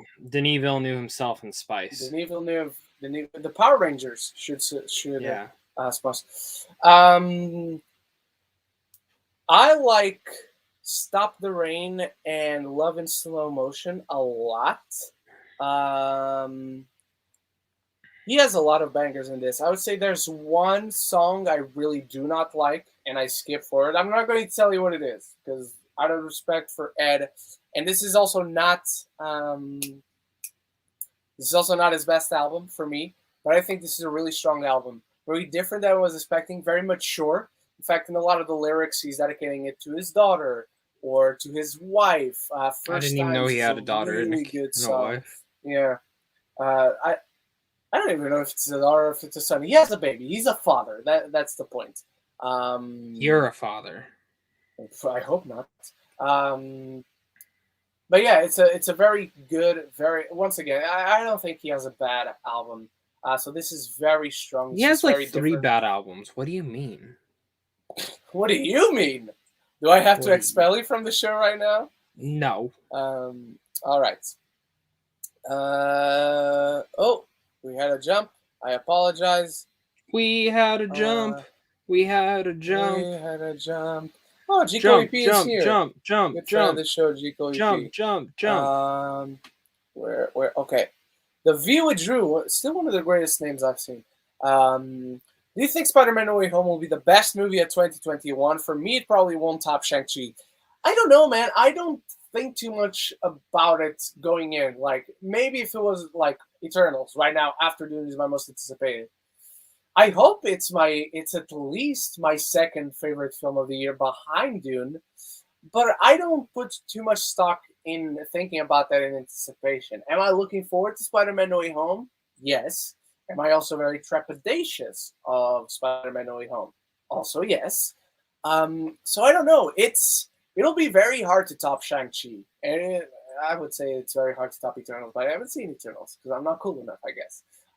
It'll be very hard to top Dune. It'll be very hard to top Malcolm and Marie. It'll be very hard to top Spencer and Coda and A Quiet Place Part 2 and Cruella, because Cruella is still probably in my top 10 movies of the year, and Mitchell vs. the Machines, and Raya and the Last Dragon, and Riders of Justice. Those are the movies that are like up there still for me. So yeah, I don't know, man. I don't know if Spider-Man No Way Home can do it, but if it can, it'll be all that more amazing if it does. Zach, what about you? Told you. I mean, it's hard for me to talk about No Way Home because I know more than I want to, and it sucks because this is a movie that God should be the next Endgame, where it's all surprising. You know what I mean? Like, I wish we didn't know that Goblin was in it. I wish we didn't know that Sandman was probably going to be in it. You know, it's things like that I'm like, I wish I didn't know. And yes, it's exciting, but it's like, I hope to God they do not show Toby and Andrew in the trailer. If they're in it, do not show them in the trailer. If I don't care how in the trailer, like I rather. So I think we talked about this before because I think Lady Aaron asked this because I don't watch second trailers. But if we get a Toby and Andrew in the second trailer, You I won't be would able rather- to avoid that. You won't be. yeah, able to I won't be avoid able to avoid that. So I'd rather see that in the actual trailer than just see a picture on Twitter. So if they are in the second trailer, Zach is going to watch the trailer and he's going to tell me, just don't tell me that they show up, but if I am to watch a trailer for whatever reason, just tell me, hey, watch the trailer because you're not going to escape. Yeah, whatever. well, this is how it's gonna go because I'm gonna watch it, and I Yeah. feel like they're going to show too much already in this trailer Oh, for sure. because. So this is my understanding. The rumor going around right now from a lot of credible people is that Sony and Marvel are actually arguing about this next trailer. Mm-hmm. Do we show Toby and Andrew, or do we not? And apparently Marvel's just saying, just show all the villains. Show whose villains are in here. The audience will understand and get the point. Mm-hmm. And Sony's like, no, we have to show them at the very end or they won't get it. It's like, your audience isn't that stupid. I'm just saying, your audience is not that dumb. And here's the thing. They're in the fucking movie. Guess what's going to come out after opening night? That they're in the fucking movie. Yeah. So then anyone who had any idea of like not, they're just going to go see the movie. I mean that's just what's going to happen. But I also understand the other perspective. Wouldn't it be cool to have a poster of all three of them? Wouldn't it be iconic to have them all three on the red carpet? Because if they're not in that trailer, you cannot have them at the red carpet. You can't. You can, but you can. But you can. Look. Ben Kingsley was in the red carpet. I know this is not a direct comparison. I get that, but you can have him in the red carpet because there's a new Spider-Man trilogy, and they're former Spider-Man themselves. Like Ben Kingsley was in the red carpet for Shang-Chi, and it was like, yeah, he was. What the fuck oh yeah, he was. But then they announced he was a part of the cast at the red carpet. Oh, but you see, but I didn't see that. If you just see them at the red carpet, no, they posted, and then everyone started tweeting about, oh my god, Ben Kingsley's gonna be in Shang-Chi because Kevin Feige just said blah blah. Which I was didn't funny see that. I didn't because at the Eternals one they didn't do that with certain things, and I'm like, smart. You learned your fucking lesson on not doing. I was like, what are you about to say, Zach? I'm going to punch you. No. That's why I was just saying like they didn't do that this time, which was smart. I still think it's possible because look. My argument is this, and I've heard no counter arguments that seem valid, is that you don't need the other two Spider-Men to sell the Spider-Man movie. The movie's going to make money. This movie is about Spider-Man. If a movie's going to make $1 billion this year, it'll be Spider-Man. It'll be this one. 1,000,000,000%. If no movie, if Eternals actually doesn't hit 100 million opening weekend, if it doesn't, Spider-Man will be the first film to do so. Yeah. I don't see any other film. Maybe Matrix. But that's like I saw some suggestion, and I'm like, there's no way because you're doing the day and date thing. My parents, who love the Matrix, will not go to the theater to see that movie. Yeah. Look, I might be wrong, but I am fully convinced there's no chance in hell Matrix does the I'm going to tell you, I don't even think Matrix makes its money back. I think it makes its money back. I think it's tight. I think it's tight, but it makes its money back. I think the movie opens to 35 million. And I say that because it's coming out 3 days after Spider-Man No Way Home, and it's coming out the same day as Kingsman. I didn't realize that. Yeah. I didn't realize it comes out the same day as Kingsman as well. Yeah, I think I'm with you there. All right. Drew, question for 10 Geekness. There's 10 of me now. That's too much. Who do you think is the best and worst Spider-Man movie villain? Best Doc Ock, worst Rhino. I think those are the ones. The best is Doc Ock for sure. Worst is it's either Rhino or the Lizard. Let's talk about underrated. Most underrated. Sandman for sure. That's what I was going to say. Sandman. Sandman gets qualified as bad because the movie was. Who do you think is the best performance? Doc Ock? Doc Ock, I think. Okay. Doc Ock, for sure. I want to give a shout out to Jake, though, as Mysterio and Vulture. I didn't think they could pull him off, and they did. Oh, yeah. All right. Nathan Holton, who would you like to play James Bond? I personally want Robert Pattinson, but Henry Golding would also be good. I like both of those. I'm not in love with either Robert Pattinson or Henry Golding. Pattinson's Batman. Leave him as Batman right now. Yeah. For me, it's Icarus himself, Richard Madden. Richard I think Madden. he's perfect. And if you saw a The certain interview. moment that went viral yesterday from the red carpet, let's just believe what we want to believe.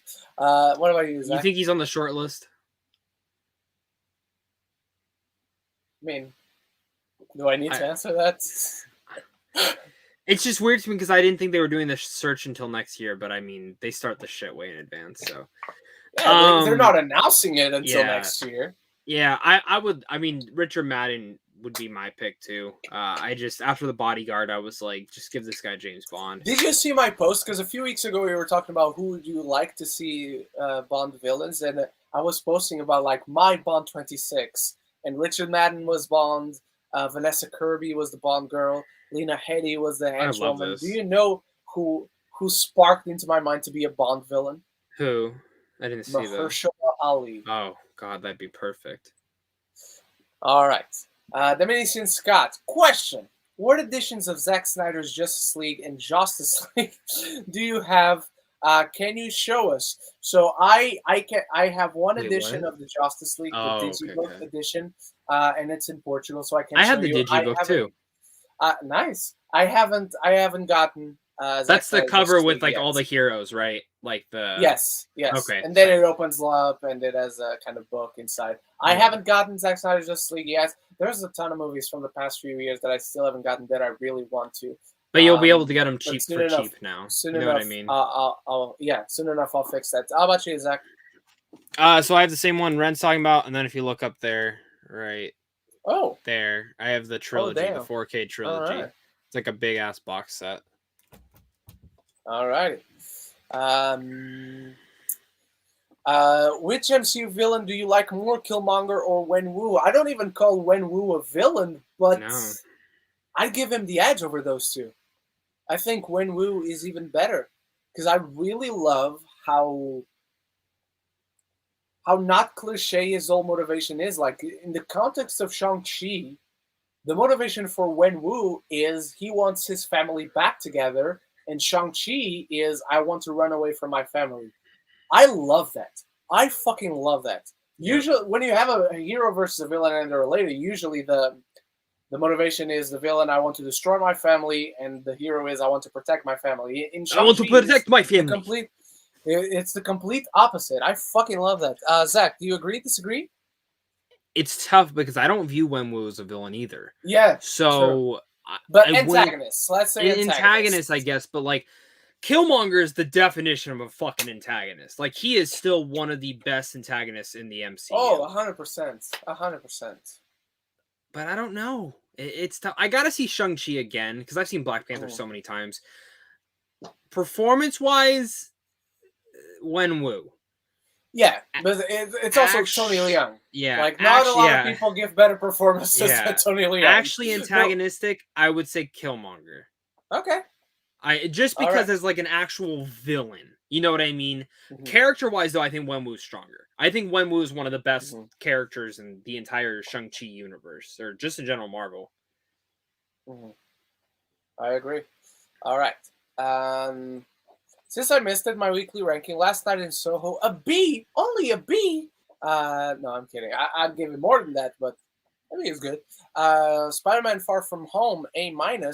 Wait. Oh, last night in Soho is last. Okay. My bad. Forget about it. Number 2, Cowboy Bebop. Still watching, but loving it. Fuck yes, Chico AP. Fuck yes. Good man watching Cowboy Bebop. And number 1, Spider-Man Into the Spider-Verse. Zach, do you agree with this ranking? Sure.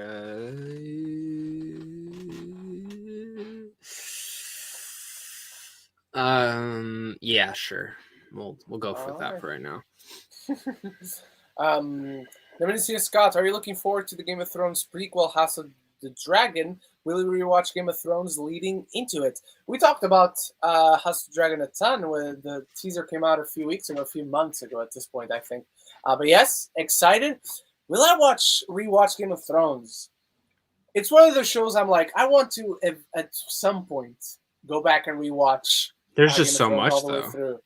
There's just so much, but House of the Dragon would be like the perfect excuse to go back. So maybe it depends how busy I am at the time, but it's a great excuse to go back, I think. How about you, Zach? I probably will. I want to say yes, but there's no fucking way I will. That's just the truth. Because I imagine this show will come out early next year, or at least start to. It's done filming. It's been done for a while. I doubt they want to debut next to Lord of the Rings, which is in September. And then I guarantee Last of Us will probably start in October or November. So I think it'll probably start around March to April. And I don't see them wanting to fight each other. All right. Lady Aaron, saddest movie scene of all time that makes you cry every time.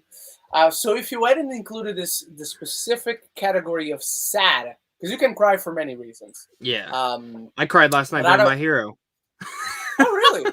Oh, well, not cry, but like goosebumps, tears, like that one moment. I'm like, I got goosebumps. I didn't tear. I did cry in. I cried in Heroes Rising. That one got the tears flowing. Oh, with that. But specifically sad. I don't know if I would cry every time because I talk about this. I've only seen this movie once. I will never watch it again, and I do love this film. And I put Zack through it. I got him to watch it, and that's you made my girlfriend do it. You made my girlfriend. The ending of of Hachi, A Dog's Tale. The ending of that film. Holy fucking shit! You cry like a baby through the credits. I don't know if I'd cry every single time because I've only seen it the single time. But that's the one I'd say out of sadness.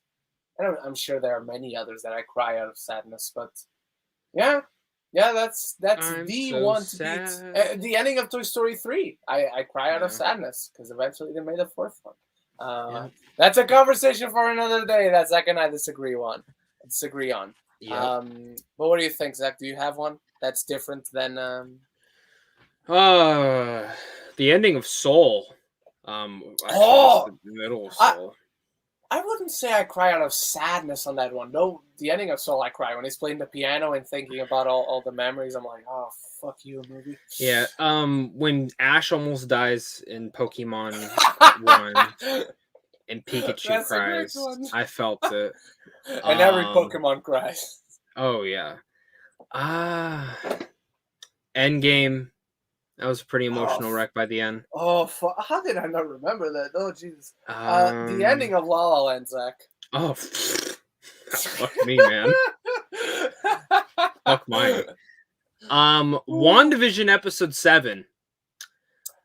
Fucked me up. Fucked me up. That's the one with the going to the past. No, that's 8. Is it? Oh, okay, 8. Yeah. Because then it ends with "You are the Scarlet Witch." Yeah. That fucked me. Yeah, that's a good one.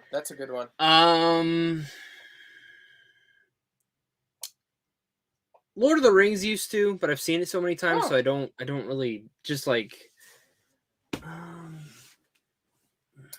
Star Wars: The Last Jedi when Luke dies, and the internet just exploded right now. Oh, I didn't cry at that. Oh, I cried. I didn't cry. Like, not like tears flowing, like, damn it, Luke Skywalker, man. Oh, or when Han Solo dies, episode 7. That was ruined for me, so I wasn't that sad. Even though I still went opening night, I still got fucking ruined by that. Oh, Arrival. The fucking ending, that twist. Yeah. Dude, it literally, every time I mention it feels like Denis literally ripped my heart out, threw it on the floor, stomped on it a couple times, and said, here you go, you can have it back.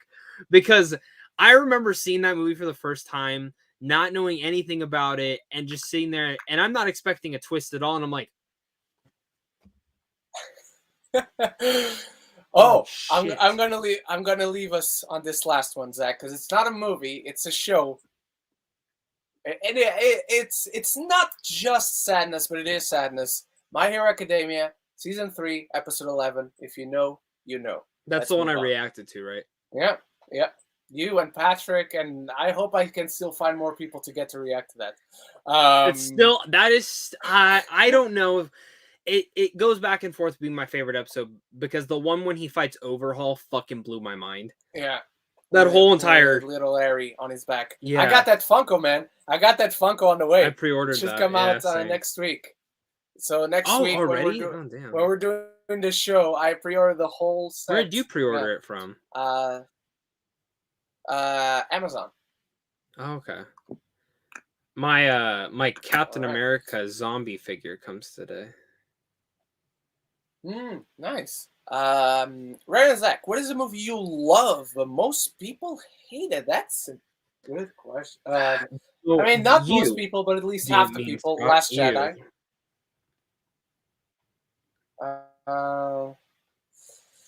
What movie did I love but most people hate? That's a good one. Good one, but also complicated. I love This What Speeds movie did I War. love? A lot of people hate Oh that yeah, one. that's right. You did. I like that one a lot. A Serenity, a pile of shit that I adore because it's so funny. Yeah, you did love that movie. I can confirm. I like like to love all the Spider-Man movies, and I know some people hate a lot of them. So No, that's true. I don't know. I don't. The Boss Baby At least 2 this was one not I bad. don't have. If you ask the fan base, Last Jedi. Well, yeah. Zach, I know you and I have one this year. Reminiscence. Reminiscence is awesome. Most people apparently hated it. Amazing movie. Underrated. Amazing Deserves movie. all the awards. Well, I don't know about that. But all right. Luis Feliciano. Hey, Ren and Zach. Did you see? Did you see the making of What If on Disney Plus? Did you notice in the background they teased an episode of the Avengers forming in '88? Would you like to see it in season 2?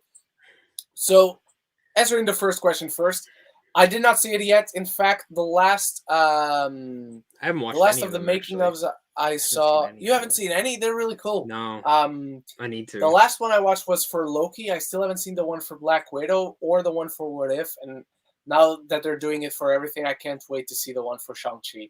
I want one for Endgame. Eternals. Oh, yeah. That should be one, maybe, in the extras. I didn't think so. I thought I looked. I didn't see it. Okay. But no, I haven't seen it yet, but it's one of those things I really want to see. It's probably one of those things I'm going to watch as I'm editing something. And I just posted about this week that and the movies that made us are amazing stuff to have, because I can't work in silence. I need something in the background that I can look at when stuff is rendering. So when I'm editing, I love having movies that made us on the background, or one of these making of things. I love having those. So I'm definitely going to watch it. Just haven't done it yet. As far as the Avengers forming in 1988, very curious to see that now. But yes, I would love to see it. We need to see the Gamora episode. Right now, that's the one I care the most for, because it's the one that was missing.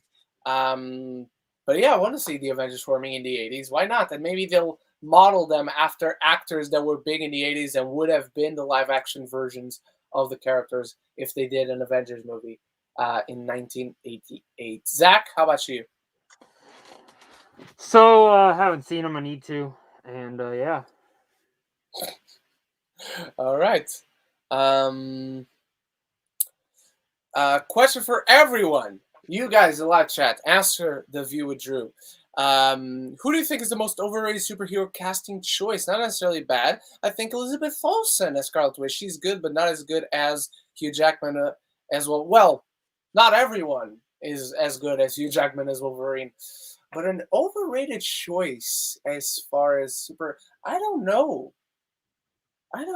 because I'm a big fan of how they've handled the casting. Good question, Drew. You stuck me. You stuck me on that one.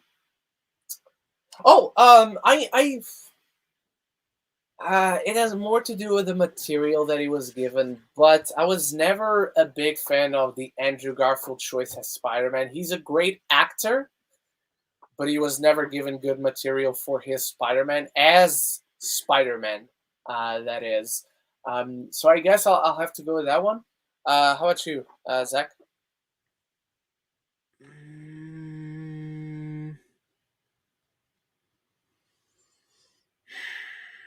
Ezra Miller is the Flash. I still can't get it into him. That's that. I know some people. I liked more of the material of him in the Justice League Snyder cut, but I still couldn't get it. I agree with that one, and I would even have one that I have one that will piss a lot of people off. Just say it. Who fucking cares? This actor is amazing, and he does a good job. But Michael Keaton as Batman. Oh, get the fuck out of here. Stop it. Move along. We're done. I'm not saying it's bad, nope, but we're overrated. Done. Yes, I think it's overrated. Nope, we're done. What, next you're going to tell me George Clooney's a better Batman. No, that's even worse. But that's not, that couldn't be overrated because nobody likes that one. Because it's that awful. By the way, Tony Movie Chappie gives a good one that we forgot. Venom Let There Be Carnage is still an awful title. Good one, Tony Movie Chappie. Yeah. Number Scott, my weekly ranking on TV. Number 1, Chicago Med Fire PD. Aren't those all different? But I guess they're tied at number 1. Number 2, Supergirl and Batwoman Legends of movies. There's movies? I didn't know there were movies. Then on TV it's Chicago Med Fire PD, and then it's a tie between the CW shows and the Chicago shows. And then on movies we got Superman, Black Widow, the Black Cauldron, and Justice League. Number 4. All right. Gico EP, good friend Gico EP of the show. Do you think people are overreacting about it? Oh, I don't know. I can't answer that question, so I'll leave it to Zach. Do you think people are overreacting about the Eternals Rotten Tomatoes score? Yeah, I know it sucks that it's not getting the best reviews. It's not. We've all had certain movies. We can't talk. I can't even answer this question. I can't answer this question. Hang on. I'll take my headphones out. Majority, whether positively or negative, it's okay to go with an open mind and judge it for yourself. Zach, you give me the thumbs up when you're done. Okay. When I put my hand down. Okay. It's dumb. Rotten Tomatoes score shouldn't matter. It's only big news because it's the first rotten Marvel Studios film. It keeps going back and forth. It's positive, it's negative. Go form your opinion. I think this is actually more exciting because it's different and unique. And honestly, I don't know what people's expectations were. I think they either went in expecting this to be completely different and become something unique from the MCU, because it is, but it's also like not as wildly different as you'd expect it to be.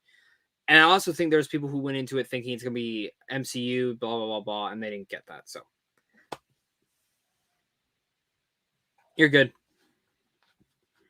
All right. Thank you very much. Dimension Scott. Why is it? Okay.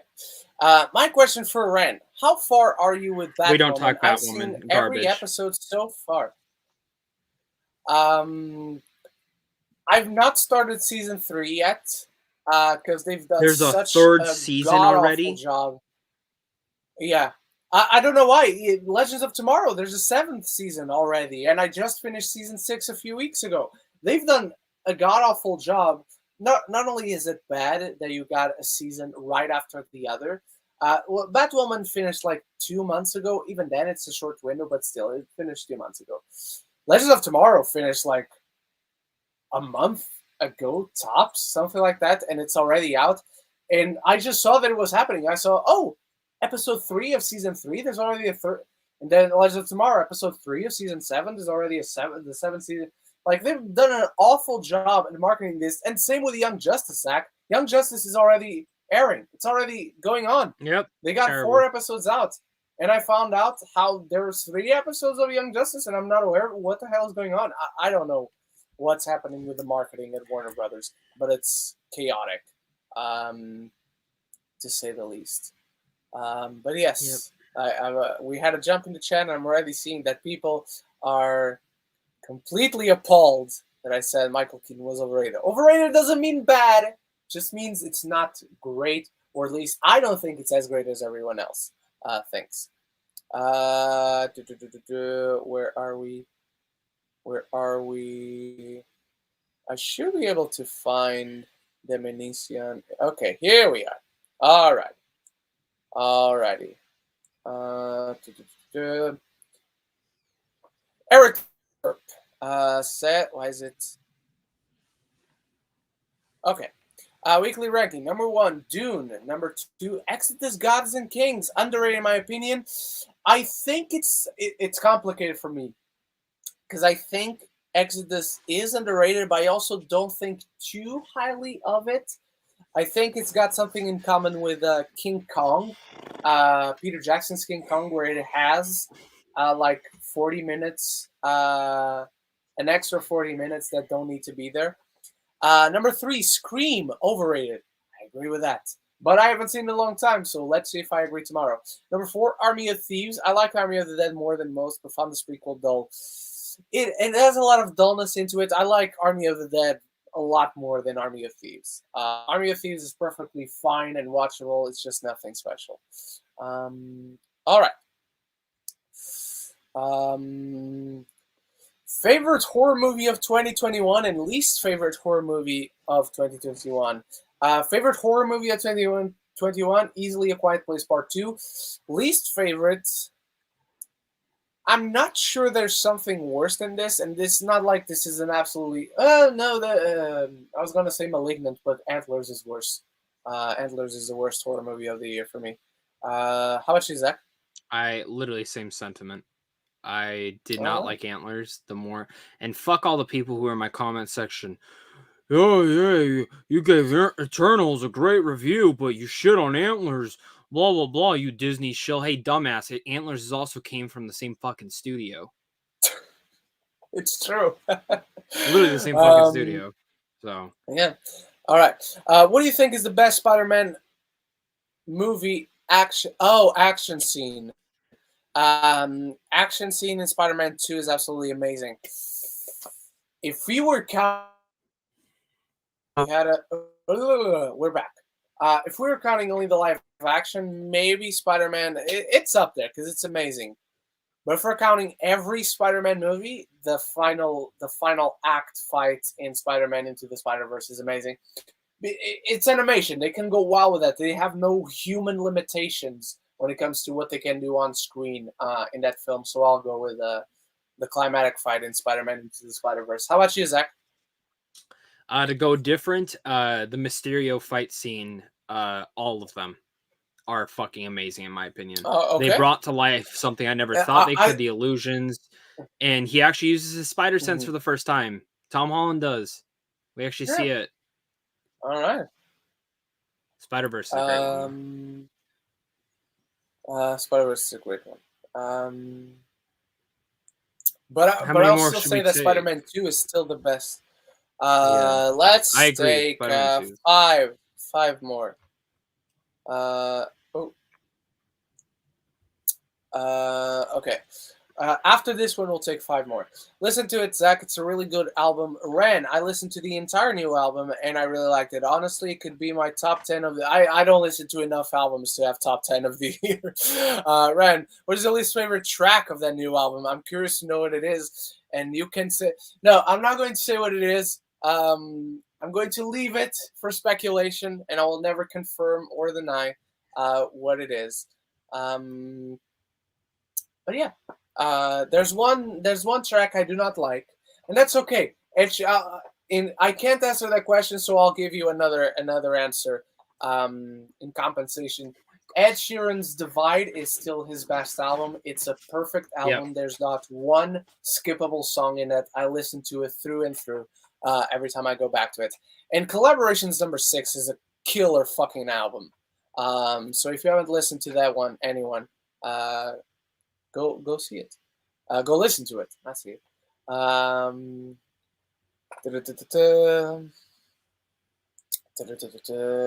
Fun fact. Call Me By Your Name was originally going to star Shia LaBeouf and Timothy Chalamet, with the runner-up as Miles Teller. Both of those I hate. I hate both of those. I'll tell you right now, it's better than what we got. Now, at least.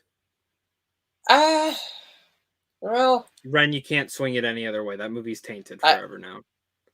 Well, no, I can still go back and see that film. I just can't watch anything else that's coming out. Death on the Nile. Well, yeah. All right. Luis Feliciano. And so after this one, 4 more questions. Hey, Ren and Zack, in Shang-Chi 2, do you see Wenwu and Death Dealer coming back? No, absolutely not. Well, we could get Wenwu back in flashbacks or like in visions, but not Death Dealer. Not Death Dealer. Death Dealer was fucking stupid. Absolutely not. What a fucking waste. What a fucking waste. So yeah, no way. You could convince me Robert Downey Jr. coming back more than Death Dealer. Yeah, because there would be a point to bringing him back. I'm sure Death Dealer. I don't see any point in bringing back Death Dealer other than he looks cool. So yeah. What a waste. Our good friend Leo from Geekly Goods is here. What are each of your 3 most anticipated films for the rest of the year? That's tight now, because Eternals is number 1. That's for sure. Movies, November, December 2021. No, you can't look up. You have to do it off the top of your head. No, I'm not gonna do that. Fuck your rules. November 2021 releases. Eternals. Because I've seen most of the ones that are coming out. Finch, Red Notice, Tick Tick Boom. Like, I'm excited for these. One of these I've already seen. I'm not going to say what it is, but I've seen it just this past week. Nightmare Alley would be my number 2. And I guess I'll put Spider-Man No Way Home at number 3. Yeah, those are my 3. How about you, Zach? Good question. Good question. I've seen everything I was excited for now. But I guess Spider-Man's my number 1 now. 2 is probably The Matrix. And 3 is either Come On, or Nightmare Alley, I would say. Yeah. I really enjoyed Come On. I'm really excited for it. Well, not really good. It was good. Good movie. I like that.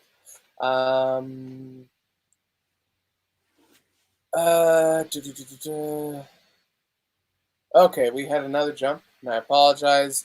So let's take 3 more questions. Ooh, that's a good question. If you had to have a Christian Bale transformation, would you rather go from chunky to ripped or ripped to chunky? Well, I'm going through chunky to ripped right now, so I'm going to go with that one because I was the chubby kid in high school. So yeah. How about you, Zach?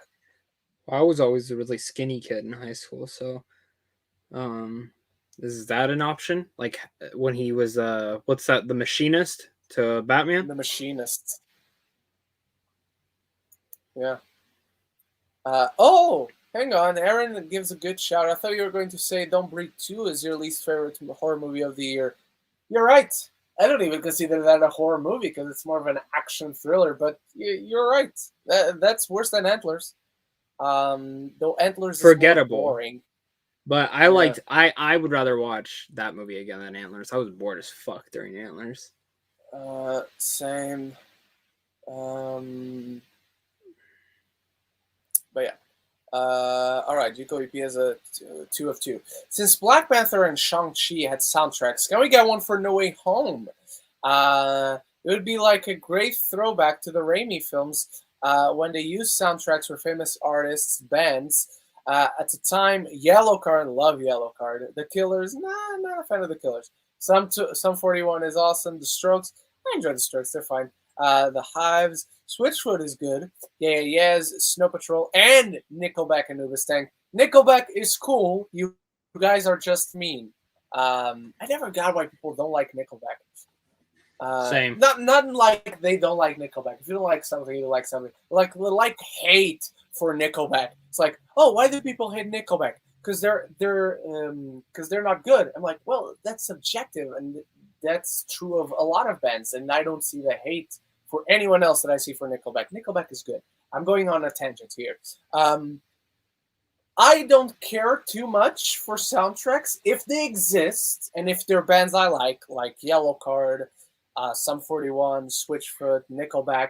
I'll listen to those songs once at least to see if I like it, because I'm not going to like a song just because they're from a band I like. But I can take it or leave it. Honestly, I'm not thinking too much about it. That'd be cool, especially if Toby and Andrew are in the film. It'd be a cool throwback in that sense too. I want to what do you ask think, you, Zach? if they're in the since they're in the movie, do you think we get a hint of their score, their theme? How would you not? Do you think How they would will? you Though? not? Yes. I don't even At know least- what Andrew's score is. I don't even remember that shit. I can't remember Toby, outside, but I know there is one. 1,000,000%. No, obviously. I want to that's ask just you, if they're in the impossible movie, for how them. long do you think they're in it for? Do you think they were actually main characters? Not main, but like I would side. say they're like in Spider, like big supporting characters, important supporting characters. I would say yes. Okay. Look, if we don't see them coming up at the 1 hour mark, I think they're a third act thing. Okay.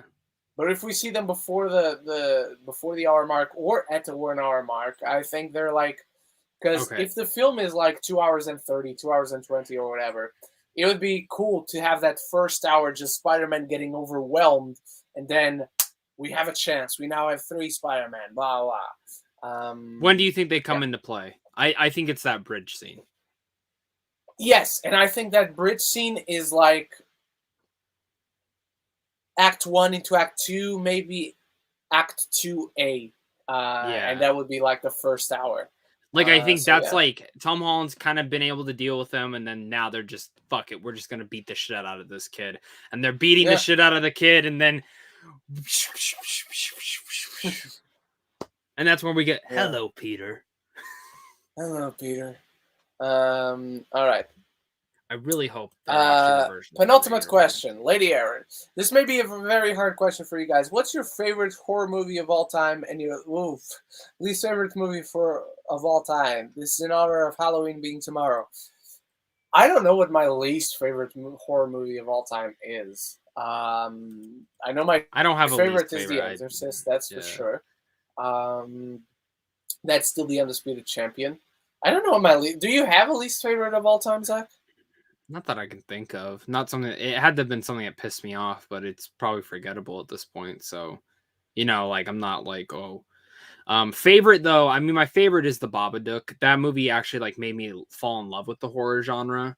Because I always thought horror was stupid cat jumping out and stuff like that. Just things that weren't like up my alley. And then after watching The Babadook, I'm like, no, this is intense, and I like the psychological nature of this more. So I've always been transfixed with that movie, especially in the way that it made me love horror. Going back though, I mean, I love Army of Darkness. It's cheesy, it's fun. This is my boomstick. I love the Evil Dead franchise, so, and a lot of that's nostalgia too. I also love Creature from Black Lagoon. Let's just say that. I love that. I love the old Universal monster movies, but I don't really have a least favorite. I would really have to think. Like, it would have to be a very shitty movie that I just can't think about. So, I mean, lately, I mean, The Ring from a couple of years back was fucking awful. That new Ring Rings. That's really bad. That's awful. Terrible. That's awful. No. The Grudge. The new Grudge. Oh my god, that was terrible too. The new Grudge is fucking hilarious. It's awful. It's awful. Don't get me wrong, but it's fucking hilarious. It's so good in that sense. God, when you first see the demon. I went to see this film, and when I came out, Kobe had passed. The Turning is god awful. It's a god awful film. It's not even finished. That's what you came out in. Kobe was the movie I saw was Wendy, and I walked out of it, and then I was like, oh yeah. I felt so bad because that was like the premiere of it at Sundance, and we all walked out, and no one tweeted about it till like probably the next day or something. Like, it was just everyone was on it's their true. phone talking about. Yeah, it was fucking tragic.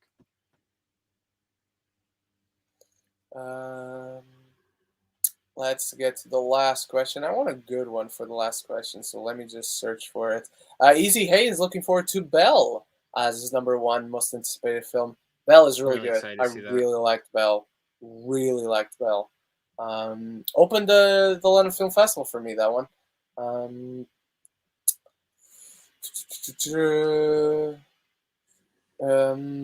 No, GWP, I think Peter Jackson's King Kong is way better than Exodus, but I think they have that similar problem where they both have too much movie in them.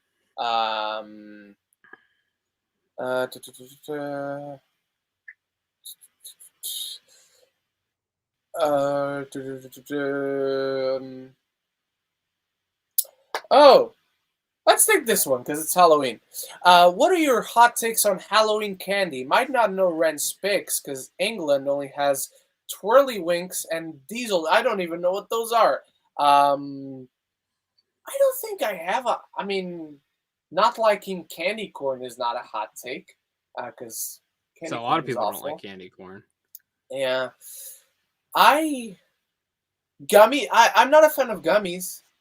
I guess that's my not, but that's not specifically Halloween candy. But I'm not a fan of gummies. Never been. Never liked gummies. Not a fan of your asshole, if you know what I mean. Nobody is a fan of my asshole. Nobody is a fan of me because I'm an asshole. No, you're not. Yeah, I'm just not a fan of gummy. I think that's my hot take. I'm not too much into sweets either, so I couldn't have like a fan favorite take or a hot take for that matter. Zach, how about you? Do you have any Halloween candy hot takes or candy? I don't like hot anything takes? sour. I'm just not a Those sour also count. person. Not a sour person. Or like hot, like those hot tamales, like any of that shit. Nah, take that away. Not my thing. Yeah, I wouldn't like anything sour either. I'm with you. It's just not my thing. So that's my hot take. I know a lot of people do like them, but you know, but I do want to try a twirly winks and that is it. Diesel That's drop, our last question. if that's okay. Can you Yes, send me some? whatever those are, I don't know what those are, but I'll make sure I do. I think they're a joke. Make I sure think he's I joking. do. I don't think they're real. Okay. I don't think they're real. But for all I know, they are. Let's see. Google it.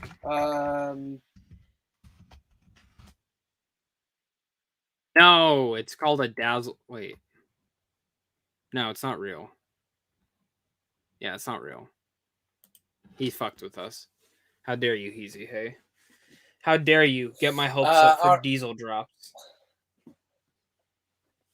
All right, that is it for this week's Geeks of the Roundtable, and I don't know if we got a busy week, but we got a ton of stuff that we're watching. I'm finally going to be watching Eternals this week, twice, so there'll be a review for that later today. Can I propose what our topic will be next Saturday?